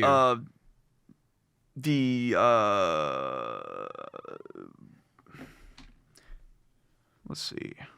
Yeah, like what are some things that stood out to you? I mean, I got a lot of notes about like specific parts of them, stuff like. I mean, like I said, the first few were just like there's so much energy and there's powerful and driving, and amazing riffage happening all over the place. I guess the thing is like because you have a more melodic perspective and you have a guitar player perspective, which I don't have. So there's a lot of this that's just going to be going over my head because, like, I feel like I might have made him a note about it in the yellow section, but for as annoying as some of the production is on some of the stuff where it's like, I can't really tell exactly what you're doing. Mm-hmm. I do know everything that's happening because I've just heard it so many times. I've seen him play all this stuff live so many times. Like the shit that they're doing on guitar is incredibly wild. Okay. Like people just don't play music like that. I don't know. It's almost like you took especially for Baisley, because he plays like this throughout their career. But the leads that they do. The leads less so. Some of the rhythm playing and like there's like finger picking all over the place and just like weirdly structured riffs. It sounds like you're almost trying to play country music in a way. Sure. And it's so bizarre, but the way that they make it work and groove and give it so much energy, it's so unique in metal in general. And then they have these just absolutely bananas, bizarre leads. Like the part that you were about to get to when you were playing it a second ago, and they come in with that nasty fucking lead.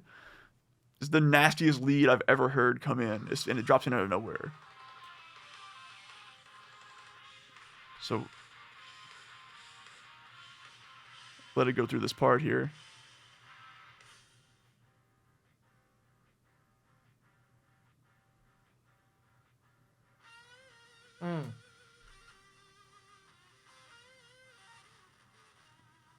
So fucking nasty sounded. Like for Baroness, it's a pretty straightforward like blues lead. So good. the vocal harmonies that they do, they really like came into their own. Like there are vocal harmonies on Red, but they really like honed it on this album. Okay. And when they got Peter to get in there with him, and they were able to find something that just like no one else does this, and they do it so fucking well. Oh yeah. Because it almost sounds like it should sound terrible. Because it's like somebody staying on the bass note and then somebody going above. Or whatever. I can't do it by myself, obviously. But it's notes that feel like they should not work together, but they make it work. Like they find the intervals that work for the song that they've written. I don't know how to describe it really, but they do it so much and so often on like going forward as well. Yeah, that lead is one of the ones I had made the joke about. Like, it sounds like you recorded through like a line 6 DI. Yeah. And just it just sounds incredibly nasty. I kind of like it, but it's also just like, ugh. Yeah. God. So there are 12 tracks on here and 4 instrumentals. So it's funny that they have so much more lyrical content on this album, but a third of the songs are instrumental. Like, well, when they're lyricking, they're lyricking. They are, yes. I mean, some of these songs are pretty long too, like 5-6 minutes. So yeah, and another thing that I do love, so it seems to be pretty consistent about Baroness's full length albums is the between between red, blue, yellow, and green is that they're in that like 35 to 44 minute. Like they're made for vinyl, and I fucking love that, because if I want to listen to something on vinyl, I want to flip it once. You don't want to have to put in the other record. I don't want to listen to 2 songs and then flip it and listen to 3 and then listen to 1 and then I don't want to have like fucking 4 turns here. Okay? Yeah. So, but yeah, like if you have, and part of it is just my short ass attention span, is it's like, man, I'll do anything. I can handle doing most things for 40 minutes. So even if this sucks, I can sit through it for 40. Fair. I love, speaking of the instrumentals, like they start out the album with Bullhead's Psalm. I love that they started off with that and ended. You know what I mean? Like, dude, anytime anyone fucking does that, I'm a sucker for that. They're all about it. And then right in the middle is Okichi Hymnal, which is like a heavier reprise of Bullhead's Psalm. Sure, yeah. It's the same thing. It's just done slightly differently. And then they come back around to it, Bullhead's Lament at the end. And it's basically Psalm again, but it's extended and built upon. Right. Just a little slower. Fucking awesome. Like, just take that cool thing that you did and work with it. Yeah. Let it build and let it... Yeah. Let it do what it feels like it should be doing. And put that on here 3 times, and it's fantastic. Right. No, I love that. I love that feeling of like continuity and... and all the little things you can do to make an album feel like it's not just a collection of songs. Yeah. That's gonna always do it for me, because I mean, there are some albums where like that's what I want, or it's cool when it feels like they do that. Like, oh man, here's the songs we wrote in a pile. Cool, but I'm a sucker for. This is one big theme. This is, this is one thing. Absolutely. And like, not even in the context of like Pink Floyd The Wall, like a concept album. It doesn't have to go that far. Right. Yeah. But if they're taking you on a specific journey, like intentionally. Right. And I love that. Right. Yeah. Yeah. I don't know. I got notes about all these fucking songs. Horse Called Golgotha it feels like a pack of warriors on horseback charging across an open field into battle. It's almost too powerful. Like that.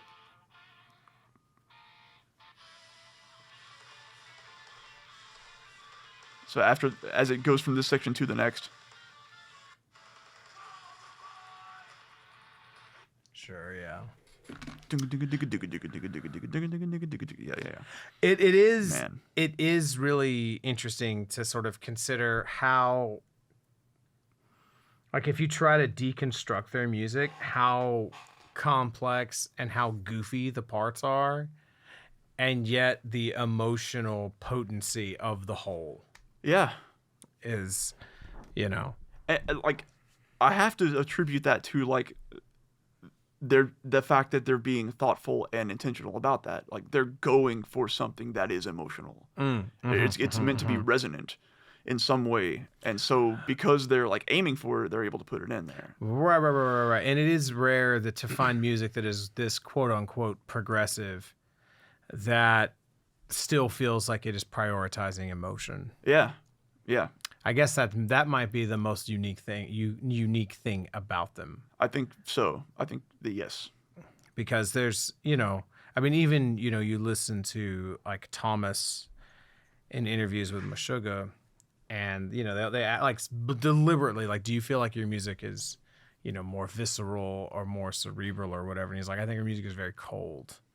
Our music is very cerebral, There are parts that are more, from the heart, but most of it is very, Yeah. And so, whereas, Baroness is... Anyway, I already said it. I don't need to say it again. Yeah. It is interesting that they... Because they could, like, the emotional aspects of this, like the lyrical, the vocal aspects of it, it's like, well, you could just do that on a fucking, like, acoustic guitar or some shit or whatever. Why are you doing all this other work? You know what I mean? Why are you doing all this crazy shit, And so it's interesting that it's still an emotion that is the priority, yet all of the technicality and all that is still part of that, Yeah. It feeds into it. It helps build everything that is a Baroness song because of that. It's part of the foundation, right? For sure, right. And that's part of what draws me to it so much. For sure, that makes sense. Because I could go listen to an acoustic emotional album, but it would not do anything for me in the way that this does. Right? Yeah. Aren't people weird? Yeah. Yep. Man, it's like, oh man, I need a bunch of other bullshit. Yeah. I need to have my interest held by all this other crazy shit while you're being emotional at me. Yeah, you gotta. I need to have a bunch of weird harmonies and a bunch of stuff for you to let, so I can get my guard, so you can get my Right. cerebral brain, my analytical brain distracted enough. Yeah. And so it's some of this weird lead so that my harmony heart's shit. Open. Oh no, I'm feeling this thing. Yeah, so I can feel something. Yeah. It's like a Marvel movie. You gotta distract me, you gotta like blind my eyes with spectacle so that I can laugh and cry at some quippy thing. Right. It's a little different than that, but anyway. Mr. Stark. Yeah, I could just keep talking about this album for a while, but yeah, that's more or less, I think we said I think we hit all the big points. It's a fantastic album that I go back to just as often as any of their other stuff. Sick. So I look forward to letting it soak in and revisiting it. So yeah, that makes sense. Alrighty, on to the motherfucker. So on to yellow and green. Man, where to start with this? All right. Every song on here is one of the best songs ever made. Yes. An album to show aliens so they don't destroy us. Every second is beyond perfect. I don't know how to describe it. I feel every lyric. Yes. True. All this is true. And so... Probably my ideal album. Almost certainly my favorite. Yes. And then I have a bunch of things very specific to sort of tracks and tangents of getting getting into the weeds. Yeah, same on stuff. So for them to have arrived at this album after 2 LPs and 2 EPs is mind-boggling to me. Despite the fact that like this is one of those albums, I think we've talked about this notion before, or at least I know I have, where it's like this feels like an album that just has always existed. Like, okay. It's weird that they like went out and wrote this 10 years ago. Like it's more like this album just existed and they finally put it to record. They unearthed it. Something like that. I don't know. Like it was just floating out there in the ether, and they just channeled it. You know, basically. Like this, like yellow has been a sonic truth waiting to be expressed. Pretty much. Or it's like, of course this is an album. Yeah, those are the songs. Yeah. Like, how could they not be? Every fucking song out here is just too perfect. This record's very special to me. So funny thing. Yes. What do you think the word count is on this one? Ooh. I'm gonna say On Yellow. Just on Yellow. Just on Yellow. I'm almost positive. I think it's higher on Yellow than it is Green. But I'm gonna say yes. I'll give you that. Yep. So I know that Yellow is 39 minutes and change, and Green is 36 minutes and change. I'm gonna say 800. It is 1152. So there's this trajectory of doubling the lyrics. Wow. From red to blue to yellow of like 300, 600, 1200 almost. That is bananas, dude. And then green's like 800. Okay, so that feels about right. And then they're like, all right, let's just dial it back. So I guess that checks out, because on Yellow there's only one instrumental, and it's Yellow theme at the beginning. Right. And everything else is lyrics.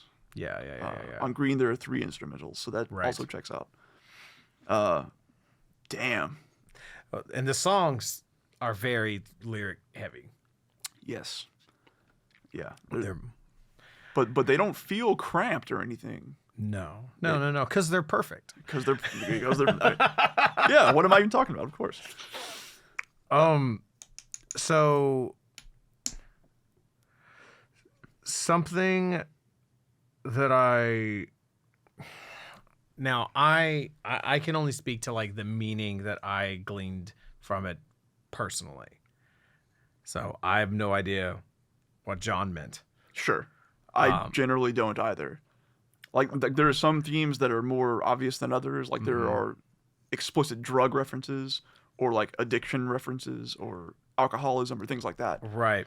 So, but beyond that, very open to interpretation, I think. And so, like, this album came out in 2012. When in 2012? Do you know?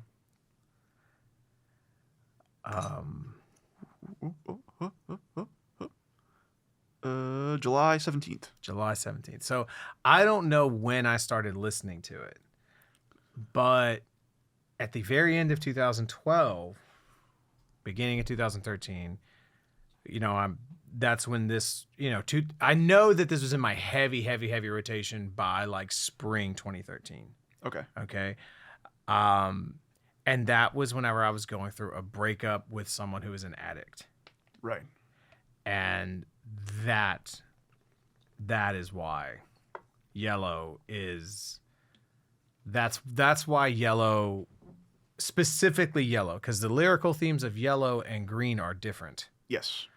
But specifically Yellow, why that found such a home in my life, and why those lyrics became so like important and personal and helpful in a sense to like my processing of things that were going on, because I had been in a relationship with someone for like a few years who is like a textbook fucking addict. And so, all of those things, all of this stuff rang very true. It's worth noting that a lot of these songs, while they are, especially in Yellow, are about like addiction and things like that, and they're typically not, like they're from someone's perspective, but the person singing is typically not the person who is the addict. A lot of times they are about an addict. Right. Like someone Yeah. So yeah. It was hard to tell. Like, is he singing it?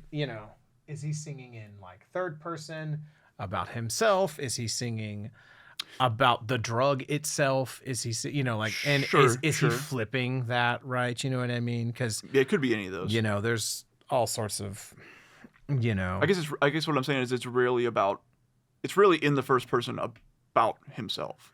Right. It's always right. It is always at least in the third person. So I guess there's that.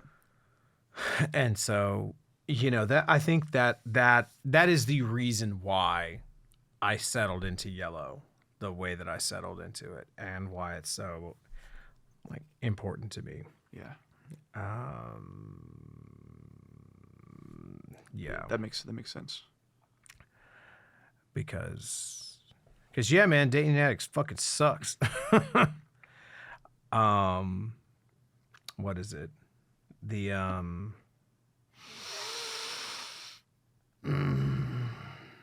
yeah, you know, and what you did next was second to none. You really let us down. You tied yourself up and jumped into the sea, never to come home. You know, Yeah. like when you get phone calls at like 5 o'clock in the morning because someone's drank themselves into the hospital and shit like that. You know what I mean? And you have to like decide, am I going to go to work? Or am I gonna what's the rest of my life gonna be? You know? Right. And shit like that. And so a lot of these lyrics spoke to that for me, you know? Yeah. And like, Yeah.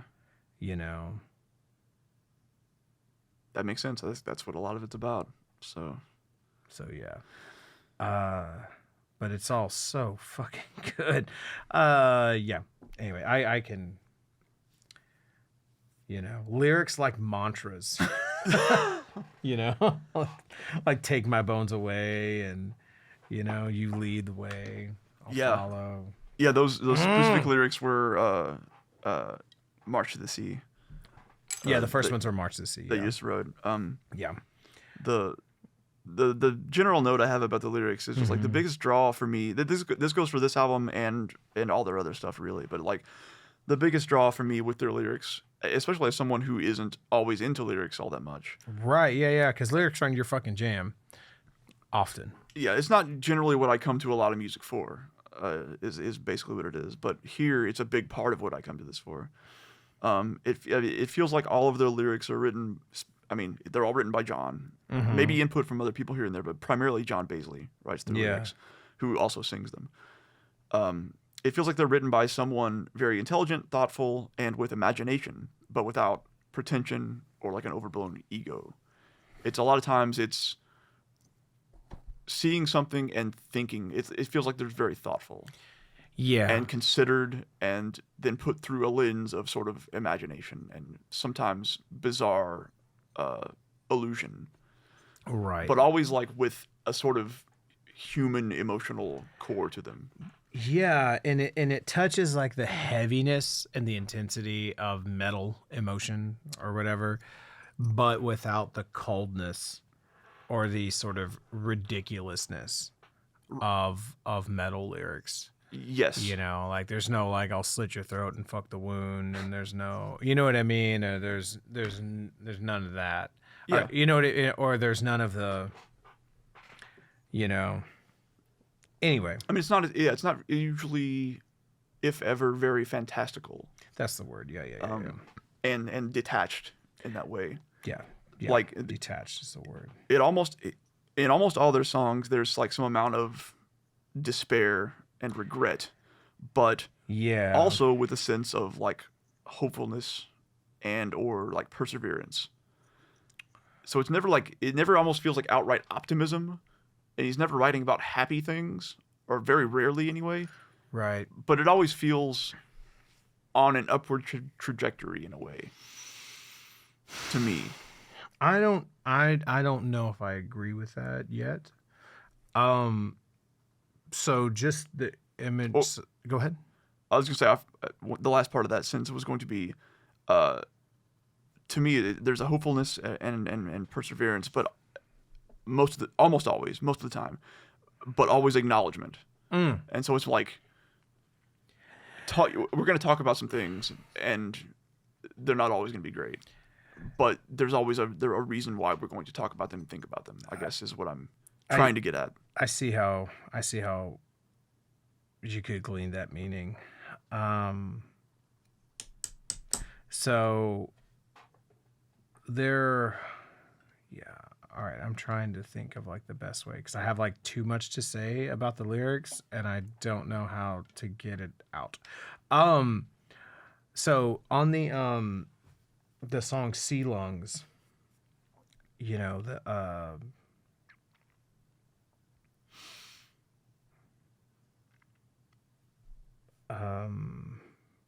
where was it at?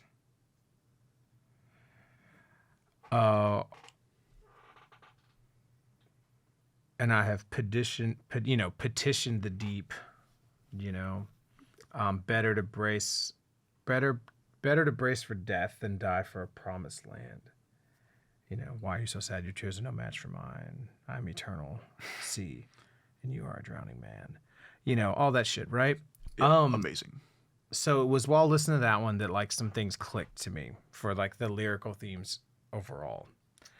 So I was like, okay, so like this imagery of the sea is so powerful because it's connection and terror. You know, like there's nothing brings that feeling like the ocean does. Right. Because, you know, like there's a darkness and terror of space, but you can't put your toes in it. And the ocean that you sink into is the entire ocean. Like when you go to the beach and you know, walk out, like that's connected to all of it. And that is a very unique feeling. And so you are, you know, you are of it and othered by it at the same time, you know. You know, it's like it's comfort and terror. It's significance and insignificance. Like you're significant because you can be of this, but you are insignificant because you are nothing when you are amongst this. Right. It's like, it's why like floating on open water is such a terrifying concept, right? It's why because you're being cradled by it, you're being kept aloft by it, but also it is everything beneath you. Right. And when you're like out on a boat and you can't see anything, you know, that is a very humbling feeling. Right. And like there's a reason that Lovecraft wrote so much about shit dealing with the ocean and whatnot. Yes. You know, there's a certain aspect of cosmic horror related to it, you know? And so that so much of this imagery in their whole career, really, but, you know, especially on Yellow, you know, is using that. Like it works for a reason. Yes. And then also there's something interesting too about like, it's always, it's very often mentioning food. You know, that's a good point. Like I never thought about that, but you're right. What is it? Was it in Eula, you know, with like the cries the pit, you know, cries the pig on the stick. Uh-huh. You know. Oh, this apple makes me sick. Cries the pig upon the stick. Yeah. It's my own blood and whatnot. But this is very consistent, you know, milk, honey, wine, drink, chamomile, whatever. Like these are all things that show up.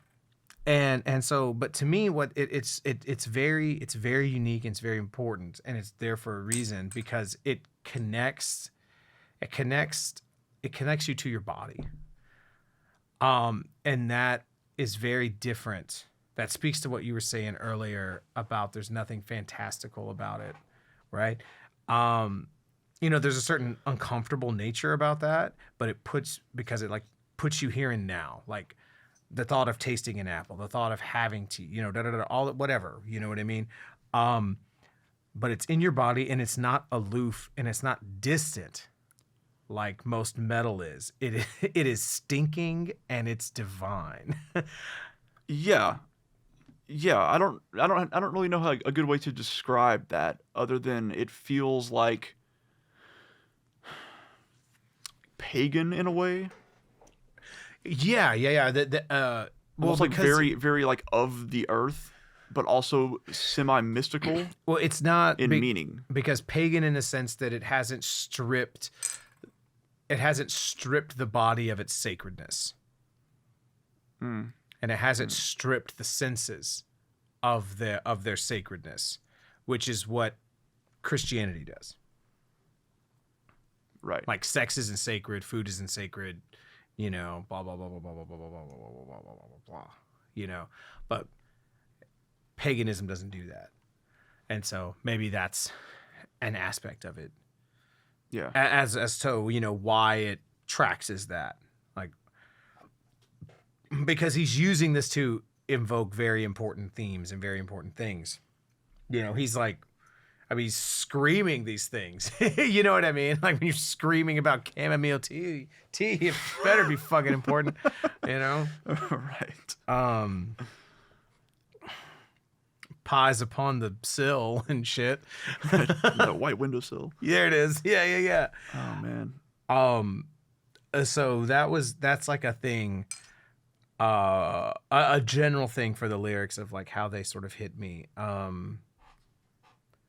You know, like to sing of primordial love and loss without singing of love and loss explicitly. Yeah. That's what yellow is. That's what yellow is to me. Is Yeah. And I mean, in so much music is it's like, all right, man, we're just gonna keep writing love songs, like, you know, like, but I need to find a way to write a love song that has enough trappings around it so that my dodo ass can feel it. Tell me you wrote a love song without telling me you wrote a love song. Yeah. Yeah. You know. That kind of you know, that kind of stuff, you know. Yeah, I think that's correct. I think that tracks. I'm just looking at random blurbs. I don't listen to this album too much anymore because it makes other music seem shitty. Yeah. I almost don't want to listen to it too often so that it like retains its fucking stays its special. power, its you sheen. don't want it. You You know? don't want it to become pedestrian. Right? Yeah, exactly. I don't know that will ever happen, but I mean, fuck. I'm scared that it will at some point. Right. When my bones begin to break and my head begins to shake, it's my own blood. When my house becomes a cage and my neighbors turn away, it's my own blood. Like, good Christ! Like that is some primordial is a good word. They're like that is some like deep shit. Like right. Deeply rooted. Yes. Fear. Yeah. It like. Oof. Yeah, it's like he just kept digging. Like lyrically, you had this feeling like he just kept digging and digging and digging to find the nerve of the emotion, like the essence of the emotion he was trying to express. Yeah. Twinkler is another one. That song makes me cry almost every time I hear it. It's so simple. It's 4 lines, but goddamn, it's beautiful and like strangely powerful. Yeah. I can't really put my finger on it, but fuck. What for me, it touches on this like very fundamental emotion and what I feel is like a theme of my life. You know, which is this sort of like, though I'm already lost, I'm not finished. Yeah. And that's the emotion it touches for me. You know, it reminds me of that. Totally, absolutely. Yeah. You know, like though though I'm laid to ground, I'll walk through age and sound. Yeah. And that's the whole lyrics to the songs. Though I stand in mire, I will speak distant fire. Though I'm laid to ground, I will walk age and sound. Yeah. That's it. It says that twice, and yeah, it's somehow like, oh, this is the most powerful. This is like the most powerful piece of music I've ever heard. Somehow. Yeah. And it's the vocal delivery, it's the harmonies, it's all that. It feels like a psalm almost. That's a great way to describe it. There's a religious quality. And I think Totally. that's a big aspect of this music, is that the harmonies and the imagery and things like it adds there's a religious, there's a spiritual, you know, quality to it. Yeah. And I don't know if it's because it's trying to speak to such fundamental things. I don't know if it's a combination of the imagery. I don't know what combination of dials it is. But it's there. Absolutely. Yeah. And it's maybe hard for a lot of people to pick up on in our modern world, I guess, because when we think religion or spiritual, we think very specific things a lot of the time. Whereas this, again, like you said earlier, like it feels very primordial in that way. It feels very like fundamental, not fundamentally religious or fundamental Christian, but it feels very basic. Man, in that way. Yeah, these lyrics are so fucking raw. I don't even need to like read them with the lyrics, you know, like, you sneaky little thing, you'll scream before you sing, and you make a lot of noise. You lied about everything. You know, like these all like there are specific points, like I read that and it brings up fucking traumatic core memories that I've had. You know, traumatic might be too strong of a word, but like, you know, influential. Yeah, like very, and all of this does it, and like, man, like how fucking crazy is it to write these things in such a way that the listener can fill it up with their own experiences. Yeah, that's masterful songwriting. Yeah, absolutely. Because I would argue that none of this stuff is particularly vague. Like, right. You know what I mean? It's not full of just like a random analogy and illusion. It's not completely incoherent in that way where you can just say, well, I think it might mean this, but like he's talking about something.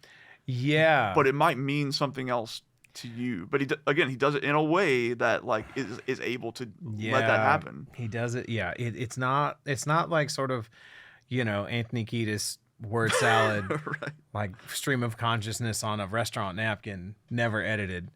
He's not stopping and addicted to the shindig. I don't know if the Red Hot Chili Peppers have written a song about a thing. Anything. I don't know. They wrote about that cop getting hard in the traffic stop. I don't know. Right. Like I think you know, road tripping. It's about taking a road trip. That's about a thing. Like that's clear. Okay. True. My two best allies or whatever. But since then, man, I don't know. That one.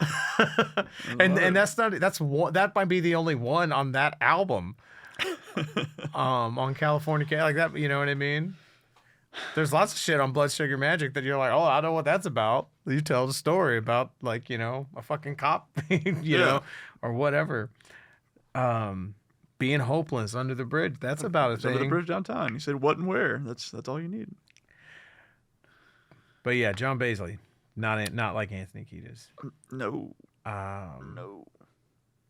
All right, so here's like a funny aside. So Cocainium. Yeah. I remember the first time I listened to this record, and I was enjoying it. You know what I mean? Up till Cocainium. Mm-hmm. And then when you hear that, and it comes in, and you have that fucking keyboard line. Yep. I was like, well, this is the best record ever. I was Dude. Like, once that, like, once that came in, I was like, I'm in. I'm fucking in. I am all in. All my chips. I am all in on this record. Just going for broke. The fucking snare sound on this song, it makes this fucking song. I hate it. Do you hate it? I hate love it. Oh, but I love that it's different. Oh no, I love it. I love that it was like a choice that they made. It is that, yes. But I love this song. I wouldn't change a fucking single thing about this song. I mean, what you just said. There you go. But I do not like that snare sound. Okay. That's the thing I wrote down here. I was like, I hate this snare sound, but I love that it's different. Absolutely adore it. Do you notice that? Did you notice a slight tempo bump when like the kick drum enters? So the first like 30 seconds or so of the song is just guitar. Yeah, that feels right. And then do do do do do do do do. It feels like there's a slight. That I don't normally notice stuff like that, but I didn't notice it. But now that I think about it, that feels like you're right. Okay, I didn't know if that's something you'd notice. I was so into the lyrics, and so you know what I mean. Like I don't, when because I didn't fuck around with tempos on Yellow and Green. Gotcha. I went back and I fucked around on the other ones because I wanted to like see it, right? To make sure I wasn't sort of in my head about it. Yeah, and then like take them down to Shakertown. Yep, I got a note about Shaker in here. That Shaker, man. It's so good, man, dude. Everything about so this well deployed. Yeah, man. Fucking. Oh God. And dude, let's talk about the goddamn bass playing on this record. Dude, it's so fucking good. It is, yeah. So yeah. There's a very general note I have.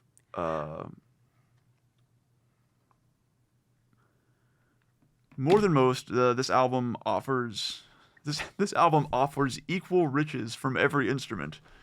Each one is giving more than their 25%.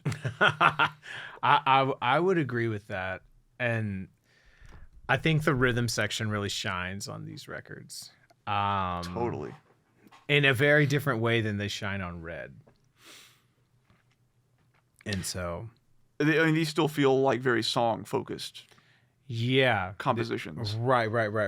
But man, the bass playing on this record is so good. To me, like that's like the sign of like real mature songwriter shit is whenever you know how to let the bass carry a verse. So the most interesting thing about that, I think, is that the person who played bass on this album was John Baisley. They did not have a separate bass player for this album. This is the only album they didn't have a bass player for. Really? Yeah. God damn it, John. Because they're too good. Their longtime bass player had left before they recorded this. Okay.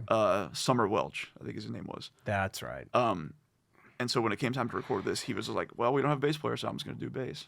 And God damn it, John. Knocked it out of the fucking park. Yeah, it was on the song it was the song Collapse on Green, where I was like, cool ass bass line. To me, it's mature as fuck songwriting when you know how to let the bass carry a verse. Yep. Yeah.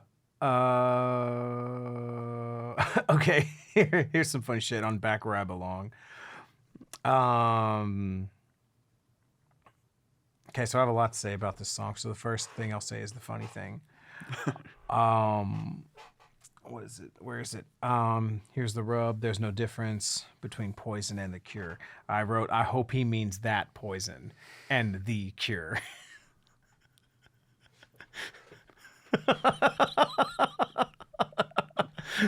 Took me a second. But yeah. I just yeah, so there are no songs that do I can't think of the dude's name from Poison, but Bret Michaels is not Robert Smith. No, yeah. The answer is yes. Here's the rub. Bret Michaels is the Robert Smith. Unfortunately for everyone, these are not the same band. I said this about Back Where I Belong, but I really meant it about all of these songs, but especially this one is there are no songs that do what these songs do. Okay. Like what they convey is so true and such a unique emotional space. Like there's emotions that and like the subtleties and whatnot of what these songs convey that I don't feel like there are other songs that convey them. I'm right there with you. Like that's part of why I love this shit so much, because I've never found anything else that does it like this. Yeah. So, yeah, absolutely. The drum beat on this on Back Where I Belong is really, really creative. I've never heard it used like this drum motif used as really, aside from this song, I've never heard it used as anything other than like a fill. Can you pull it up real quick? Yeah. just to refresh. I had a note about the. So it's like this, you know. One. Yeah. So it's because Love it's like he's doing singles between his bass and his hat, right? You know, like triplet, triplet, triplet, triplet. But then it's like snare. And he opens the hi-hat every once in a while. But you're not doing he's not doing like because like, you know, like that would be like, or the more common way to do that would be to sort of put the hi-hat where the bass drum is. Right. Or to do them in unison, right? You know. And the only time that I've heard, like sometimes you'll hear like, ba, go, ba, go, ba. Yeah, you'll hear it as like a fill. Right. You know what I mean? Okay. And they build like the entire, like 2/3 of the song on it. Yeah. Yep. And it's, so man, that's. I love it. It's genius. It's genius. It's such a cool feel. To be able to use it that effectively, take something like Simple that almost any drummer can play. But just applies it in this way that most people do not. Right. Like too great. Builds a whole song on it. And then finds ways to do like really tasteful variations with inside of it. Yeah. That like present really unique coordination challenges to open the hi, like, because when you're doing that with the bass drum to open the hi-hat where he is, anyway, it's counterintuitive. Anyway, it's just, man, hats off. Hats off to you. Hats off to the I love the couple of parts where they do some like tape reverse on the drums too. Oh yeah. They did that on another track too, but it's a really cool effect. It's just fun. So, did you have something else on that one? On the song? Yeah, sure. I do. Yeah. Okay, good. So the last two, goddamn the bass lines, right? Those last two stanzas are so unique and hit me right in the feels. Yeah. The So they basically shift into a major key. Okay. Towards the end. Gotcha. It's like into the outro and then on, and that gives it a whole new feel. Yeah. Because, God, these lyrics are so good. Yeah. But tell me now who's in charge. I thought help was on the way. It took so many years to get out of here. Now I'm back where I belong. Next to you, stuck to you.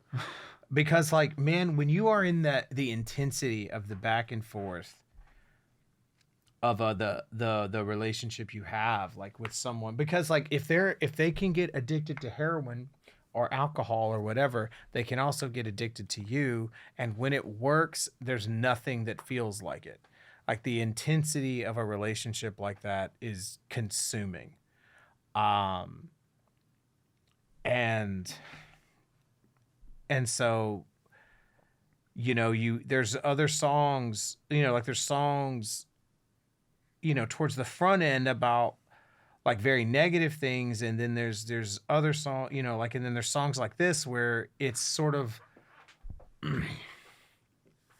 it's another part of that experience, and it's not good, but this is the part that keeps you there. This is the part that's beautiful about it. The part that feels special, the part that makes it feel like home whenever nothing else, in a way that nothing else does. And, say goodnight to your mother, say a prayer for your father, wake me when the thunderclouds are rolling in, take me to a hazy Sunday morning. So good. And then, I heard your eyes, I touched your tongue. When we were kids, we never felt so young. Take me to a hazy Sunday morning. And that's when the key change comes in. And those last two stanzas, man, it's that feeling of chasing like your first idealized experience of love, like in a way. Yeah. That's what it reminds me of. But like that intensity, that perfection, the hope, the certainty, and just that ephemeral, slippery fuzzy nature of it all and it's not healthy. It's not realistic. Yeah. But you know, It's not. I was gonna say resignation at first, but I don't think that's quite it. I think it's just more like a longing. yeah. A wistfulness. Yeah, and I remember when I was, speaking. I can only speak from my own personal experience. I don't want to sound like I'm generalizing it, but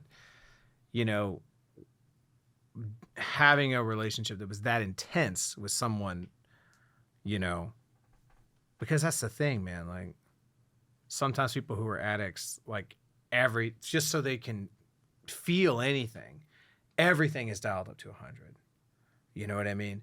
And so like the love was intense. Like everything had to be here. And then that can like take you back, and it feels like you're touching something very pure, And so that's what that last verse does for me. Right. Yeah. But man, that bass line. Yeah. Bass is so fucking good. The only other specific note I had about that song was on an album overflowing with excellent instrumental intros. This bass one is so fucking good. Yes. So, kudos there. Yeah, you just, gosh. We probably better. Yeah. Wait, is that this one? What bass are you talking about? When it first comes in at the very beginning. Oh, okay. Oh, yeah. Right there. Doom, doom, doom, doom, doom, doom. Yeah. Man. So, okay. I think that's most of what I have to say specifically about Yellow. I mean, Eula's incredible for all the other reasons I've already listed. Yeah. I wrote, at this point, you've been on such a diverse, powerful, interesting, emotional journey, and this is a wonderful way to calm you back down, however depressingly. It truly feels like an ending to an album. And that's probably why I was always sort of like more or less worn out in a way. Yeah, like this is a perfect place to stop listening. Yeah. I can't forget the taste of my own tongue. Jesus! Oh, man. Throw the fucking headphones away. Yeah, man. Yeah. It's a hell of an ending. But it is an ending. It very clearly delineates this album from the other album in this album. For sure. So, man, I just don't know how to say it anymore. Like but the experience of listening to Yellow is maybe like my favorite. I might be able to say with certainty, like the experience of listening to those songs in that order, that might be my favorite sonic experience. Like that might be like my favorite, like, That's awesome. My favorite, like 40 minutes, my favorite 40-minute experience you can have with sound. You know what I mean? That's so fucking cool. I'm right there with you. But like I can't I couldn't say it any better than that. Like when I was listening to this again the other day, when I was actually making the notes about it, I listened to this, I don't know, however many hundreds of times over the years, over the past decade. But as I was listening to it, it flew fucking by, and the whole time I was just like, yeah, fucking yeah, yes, oh yeah. If you want to hear Richard like sing bad, like yeah, whether or not I sing bad, it would be the exact same thing.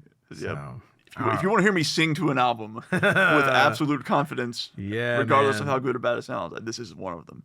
All right, let's talk about Green a little bit. So a couple other things first. Yeah. Maybe more general things. Maybe more actually geared towards Yellow. But some things we sort of touched on a bit earlier is,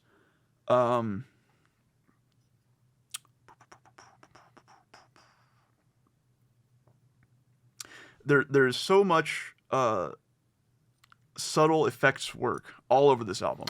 Yes. They're sort of like we were talking about with Blue earlier, where seemed like they were trying to do something production-wise. Yes. Mm-hmm. There are so many effects. We mentioned like the tape delay reverse on, or not tape delay, but tape reverse on the drums earlier. There is just like very overt like chorus on a guitar, which is like wah, wah, wah, wah, like warbling all over the place. Huge echo on some things. There's some interesting vocal effects. Vocal effects. I made a note about the ones in March to the Sea on the verses. Yeah, exactly. There's stuff like that all over the place, and it's all so perfectly implemented.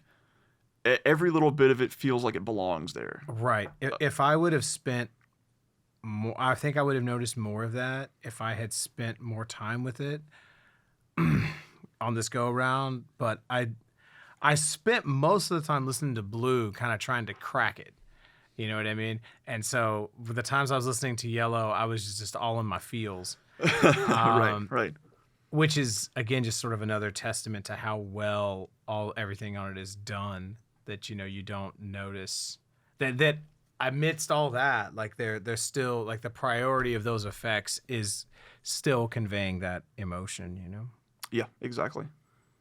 And I think that's predominantly on Yellow in this case versus Green. There's a bit more on Green, but Green has a different feel to it. Green is doing different things. So different. But I will say across the board with both of these albums, like the production is immaculate to me. It's perfect for what it is. Yeah. For what they're going for. It's exactly, you can hear everything that you want to hear, and it all sounds wonderful. Absolutely. So we can move on to Green. All right. So Green theme. So like I said earlier, this was about halfway through the songs was when it clicked for me. And it was this morning. Like this morning, I was like halfway through Green. And then it clicked, and it was like, oh, each one of these albums is extremely different. Like this one isn't even like Yellow. Yeah. And as many times as I've listened to it, that didn't really click for me today. It didn't click for me in the way I could articulate until today. Right. So yeah, the Green theme. It's like one of the greatest snare hits of all time. Yeah. That, like, in that intro. Yeah. Mm-hmm. Just do you want to know? It's so fucking powerful. So when I think of to me, there's two contenders. Okay, it's not these two hits. It's this and another one. Yeah. Maybe like the drum fill in there's a really great drum fill in Under the Bridge when everything pops off.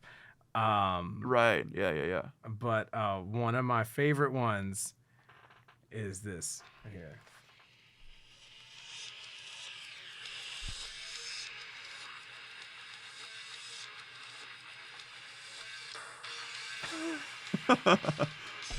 Cool. Fucking cool turnaround. Morbid Angel, like the first track on their full length, they have like this. It's all in reverse, and then it starts. Crack! That's cool. That's cool. Yeah, man, Morbid Angel, they know how to start a song.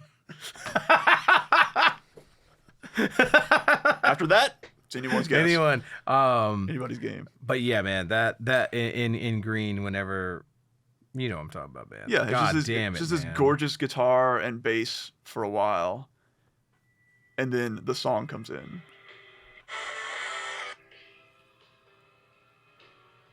Wherever I don't care. Just a couple more seconds.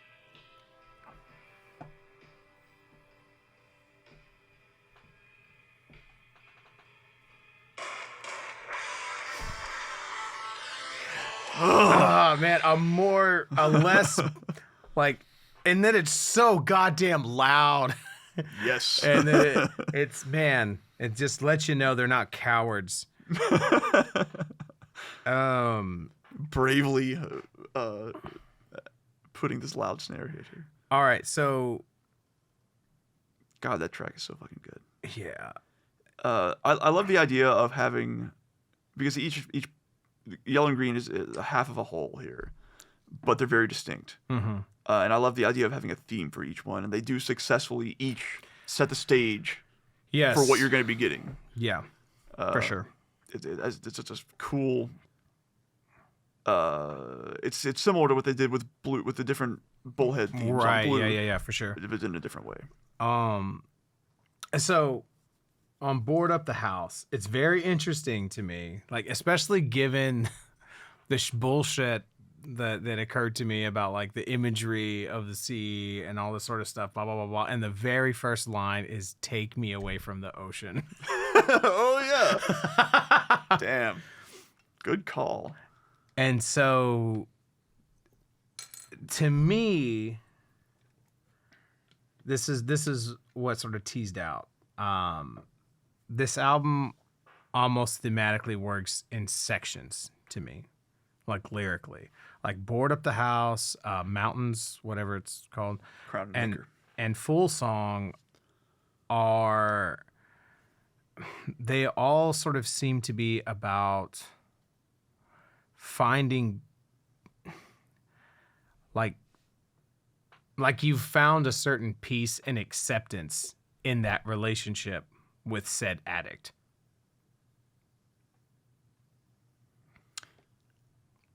Yeah, or at least maybe acceptance is the word there. Yeah. And like there's a certain peace you found in it. You have, like having a child together, you're making the best of it. All these kinds of things, take me up north to the bluegrass. Board, we wanted the best for our sweet little September castaway. I'm already gone. Yeah. All these types of things. Like it pulls on that. She's floating in acetone covered in bruises and common colds. You know what I mean? Like it's pulling on that sort of imagery. Like it's not like everything's fine now. You're never awake, but you don't seem to sleep at all. Yes, exactly. Yeah.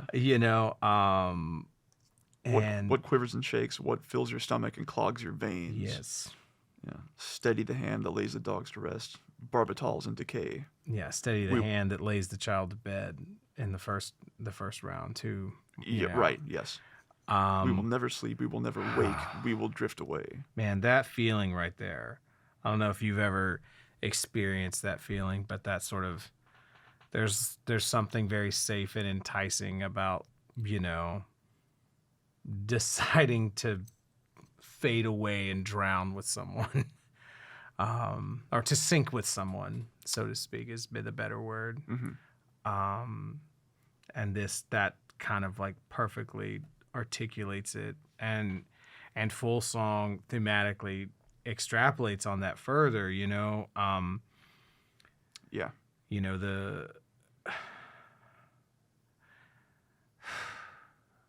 I'm still trying to find my way out, but if it's the long way, I'll sleep in this bed I've made. The kids have fallen on blades. It's too late to figure out. It's too late for babies to beg for their beds. It's too late to ignore the storm up ahead.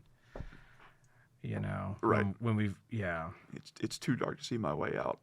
Now I love that. Oh, now God. all I can do about anything wrong is dig further down. Yeah. Fuck. I know this feeling. When we finally awake, we'll burn our bodies on stakes, and this is it. A tower of ashes and sawdust will lie where our castles were made. Yep. God damn it, John! Oh, man. Yeah. Just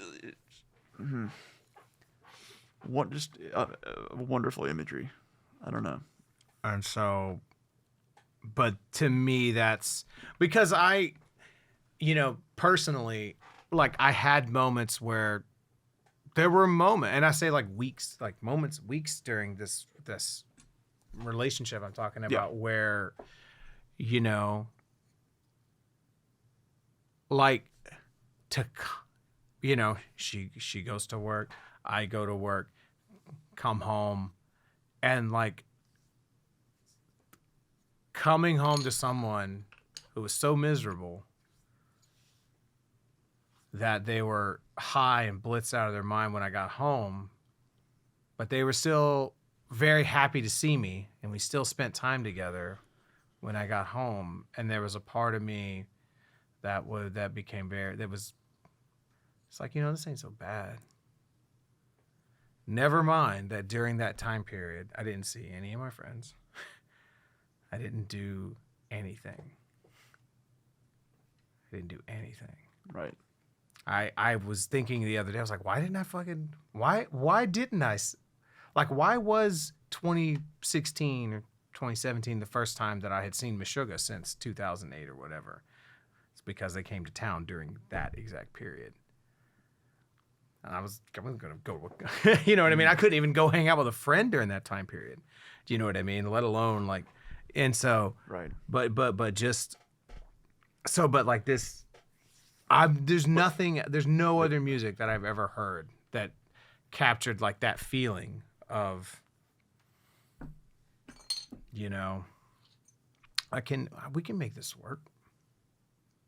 I can make this work with you, you know? Right. And if this ain't so bad.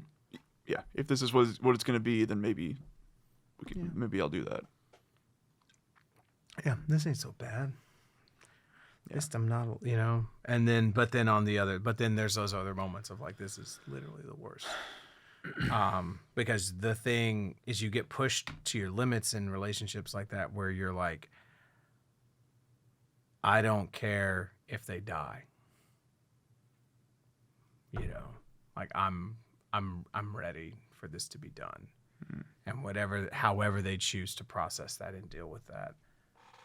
Because that's how you get held hostage in those situations. Is like, oh well, if I break up with them or if I don't forgive them, then they're gonna kill themselves. They're gonna end up in the hospital. They're gonna do this. They're gonna do that. Blah blah blah blah. They're gonna whatever self-destructive thing they're gonna do. And you have to be okay with that when it's time to end it. And to get to that point with someone it's just, you know. Yeah. It's crazy. It's just insane. It's my, you know what I mean? The whole thing. It goes counter to what you believe that you should be feeling about it. The tower of ashes and sawdust will lie.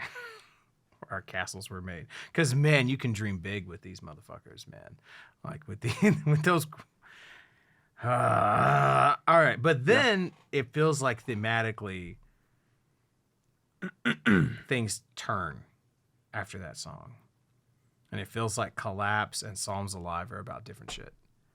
It feels like that's sort of like an existential crisis of like a town, you know, like a failing religious town or some shit, you know, because there's all these things about like the group and, you know, we are all rotten fruit. And when the city needs a lynching, we collapse. Arms are flailing. The devil's in the eye of every man. You know, water in the well, Baptist and a baby, we're rolling in the weeds. You know what I mean? Like, it's all, it's less personal. Or it's less about that, you know what I mean? And sort of similar with Psalms Alive. But, yeah. I don't know. There may be things you could pick out to make those connections, but they're certainly not as clear. Well, it's like, all right, he moved to like a fucked up town, and now he's like, oh, they're thinking about the fucked up relationship. I was thinking about the fucked up town in which I'm having the relationship. So, well, I mean, I guess it doesn't necessarily have to be an actual town, is all I'm saying. Yeah, could be the people around you. Yeah, and I mean more to pull it out of the weeds. It's just sort of like pointing out the thematic differences and whatever between this and Yellow and between the different songs and whatnot. So yeah, for sure. But yeah, there's a lot of the things that are great are also things that were great about Yellow. Cool 7/8 thing and Board Up the House. There's almost like Chili Pepper vibes in musically. In the Mountains, the Crown and Anchor is what I wrote down. Interesting. Like Chili Pepper vibes. Like at the beginning of it. Let me see.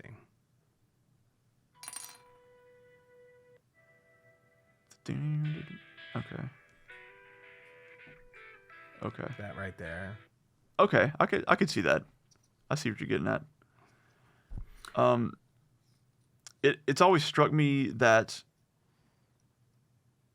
or not that, but the first 4 tracks on here basically, or the first 3 tracks, I guess, the green theme board, the house and mountains, have always struck me as like, this feels like, these almost feel like Zeppelin musically, like very swaggy.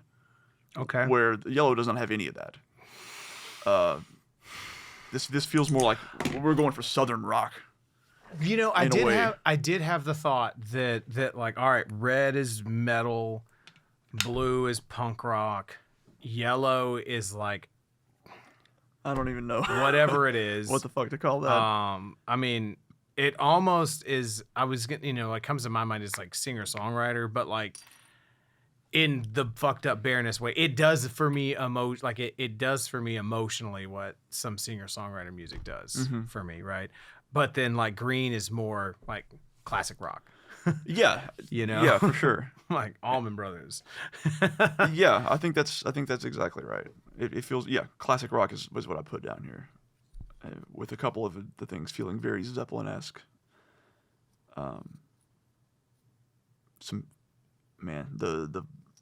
The fuzz guitar that kicks in on the end of Board at the House. It's just like this huge fuzzy sound. It's just so encompassing, and that's one of those.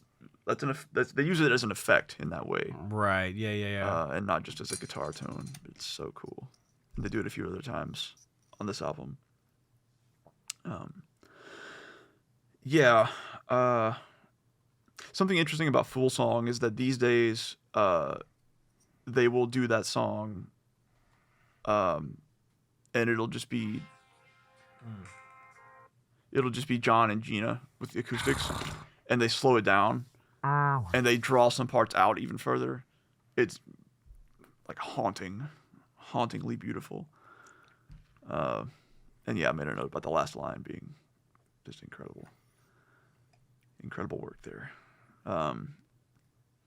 Psalms Alive, like the first half of that song is so cool, and then when it kicks in, every time it's like, yeah, man. Just a fucking face smash. It's so cool. Yeah, I was like, this song weird. It's like, yeah, but it's weird on purpose, right? Then like, you know, there's a killer keyboard stuff line in it, like after the first chorus or whatever. But yeah, when it kicks in at like 154, it's like, man, oh, it's so good. Oh, yeah, man, fuck it.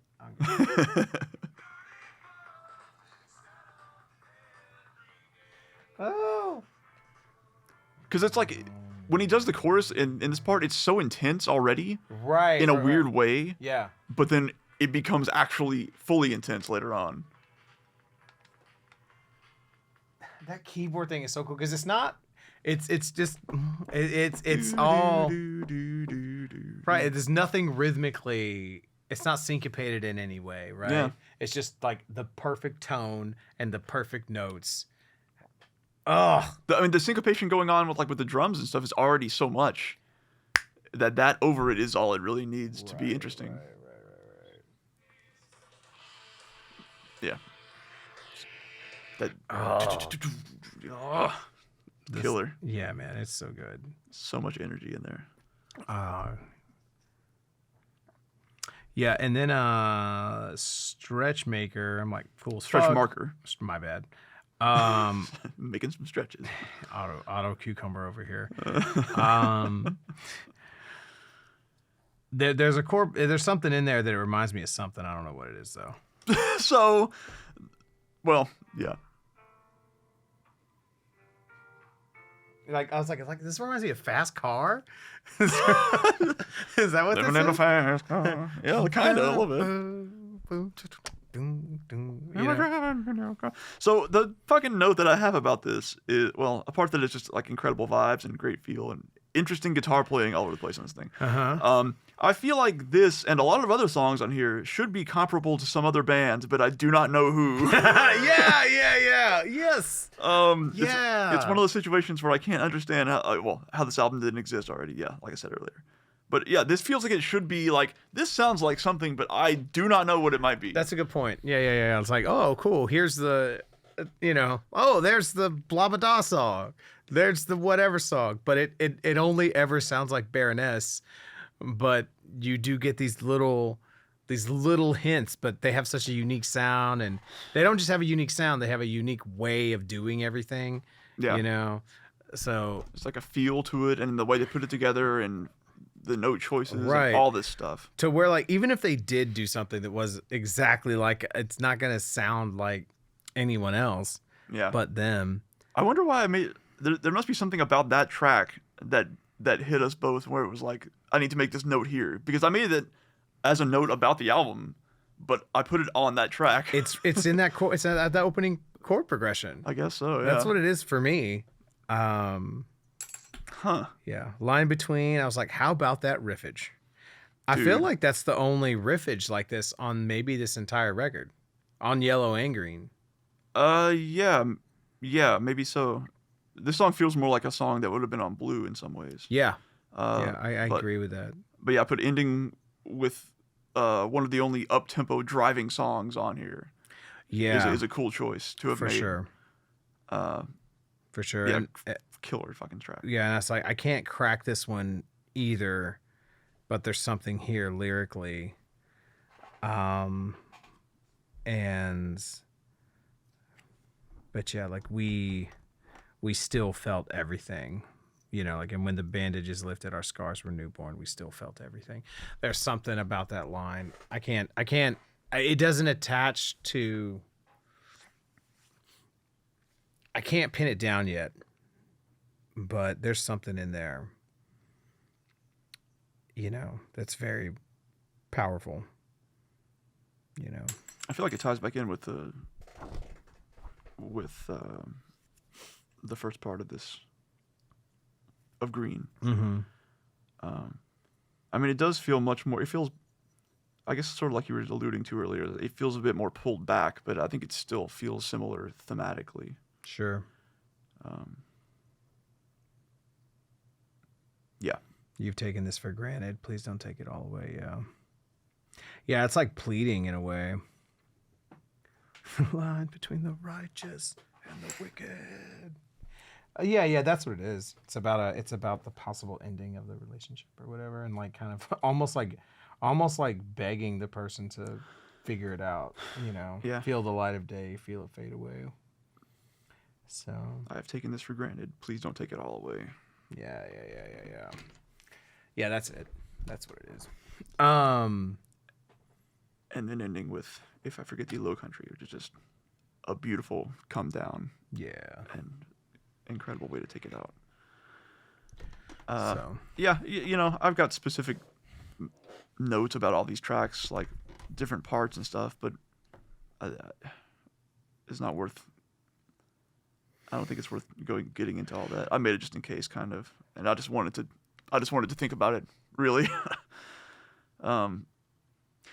Overall note about the two halves of this album, though, is that it's insane to me how they both feel distinct but also whole to me, because for as much as they do feel different from one another, this collection of music feels so different. It feels similar enough to be different enough to Blue and to Red and to Purple and to Gold and Gray to me. It does. I almost had the thought of like, what would the experience be like of listening to Green first? Yeah. Yeah. Like, does that? And I mean, I don't think it'd be able to stand on its own. I think these have to be together.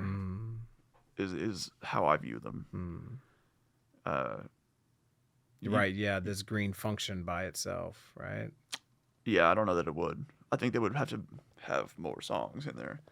35 minutes is a little short for an album. 35 minutes, 3 instrumentals. Yeah. Well, and I guess like I don't mean.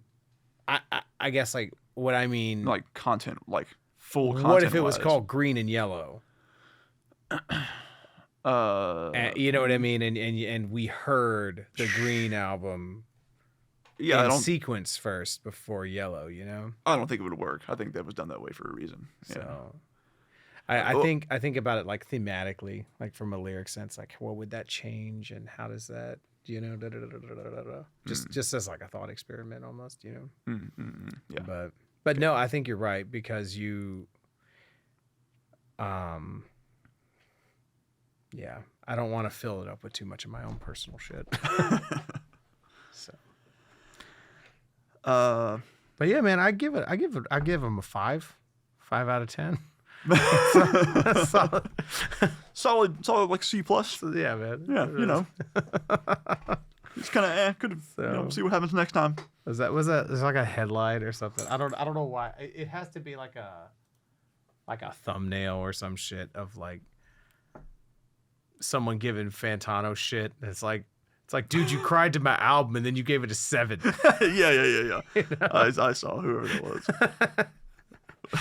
I mean, all things said, no, thanks for the greatest albums ever made. I've never like felt anything like this. I've never. This is such a unique, Just openly weeping, like 6 out of 10. Yeah. Yeah. Oh man. Fuck. So. Yeah, I can't comment on every little thing that I love about every track on this album because it would just be a novel describing in excruciating detail every note that is played and sung. What about every greasy little thing? Every greasy little thing. It's such a weird descriptor to use, but it totally works. It's right, man. And I guess like that is a thing that is so consistent about his lyrics that I really appreciate is that he sort of he leans into those things that like like when you can feel the imagery, like he leans into that because he could have just said sneaky every time, and it would have been fine. But by saying greasy, it's like slimy, but also like sly and sort of deceptive. Yeah, it has all these other meanings to it. Right. And to sort of lean into that, but like not lean into it in the so far as like for shock value. Yeah, you know what I mean, like not like in a death metal way or a slam or whatever kind of way of shocking putrid piss guts, something and enema cocktail or whatever. Right. Something about all of the food references I think is a lot of times sort of what you described earlier, which I hadn't really thought much about, was like the sort of connection to just like something real. Yeah. Which I think makes a lot of sense. But I think it's also sometimes, maybe a lot of times, it's like textural. Yeah. Talking about this point as well. Like, why did you choose that? Right. And I think a lot of times it can be like a textural thing. Sure. Well, I mean, you just look at the album covers, Yeah. We have a lot of food on the album covers too, actually. Yeah, and it's just like the album covers are pulling on lots. There's lots of different things, that are sort of, it's a lot going on in there. Yeah, there's a reason that I have all of these up on my wall as just pieces of art to admire because they're fucking wonderful. Absolutely. So there's a lot going on, but they're all themed. But they're all of a piece. Yeah. That's my favorite part about them is they're all thematically linked, but they're all thematically distinct. Yeah. Goddamn, John Baisley. Yeah, man. Yeah, yes, John Baisley does all their album art also. Hero of the pod. Took it. That's what all this was about. It was like 39 episodes just to get to the point, be like, you know what, man? It's all about John Baisley. Fuck everybody else. He's the hero we needed. Yeah. And the one we did not deserve. So that's the Baisley cast. Baisley cast. Yep. Last point about this album is just to say that it earns every bit of its 75-minute runtime. Whereas something like every time I sit down and listen to Fear Inoculum, which is 86 minutes, it always feels every bit of that 86 minutes. Like I whenever I listen to that album, it's because I've sat down and said, okay, let's listen to this album now. Oh man. Whereas this flies by and fucking funny. But not a minute of it's wasted. God, how long did you say this album is? 75 minutes. 75 minutes. Yeah. My God. That Machine Head album, Catharsis, is 74 minutes. And it does. We can't Can't get into that right now. Well, no, we cannot compare. Oh, okay. We can't do that because then what positive there is to say about that album will be far overshadowed. Be tainted. That's crazy. Yeah. But yeah, it's because they wrote 2 albums and then put them together in such a way that it made a lot of sense to have them together. It is really, because it is truly like a double album, you know? Yeah, in the truest of senses. So. Yep. All right. So yeah, I could sit here and rattle on forever about this fucking album. It's maybe my favorite album. It's up there for me too. Yep. As I've said. It does things that other albums do not do, and they do things that other bands do not do. And that, I think I said it before, maybe not the first cast, but it's like, this is the band that I was just like, this band does everything that I want a band to do. This is what I want out of a band. Yeah. And that's why they're my favorite band. So. That's awesome. I'm goddamn fucking nails into the swans. Jesus Christ. Yeah. All right. I'm gonna ask you more about that next time. Cool. We're over 3 hours, so we're turned over. We'll be back. Scratch that last thing, because I think Rogan used to say that. Fuck that. Fuck.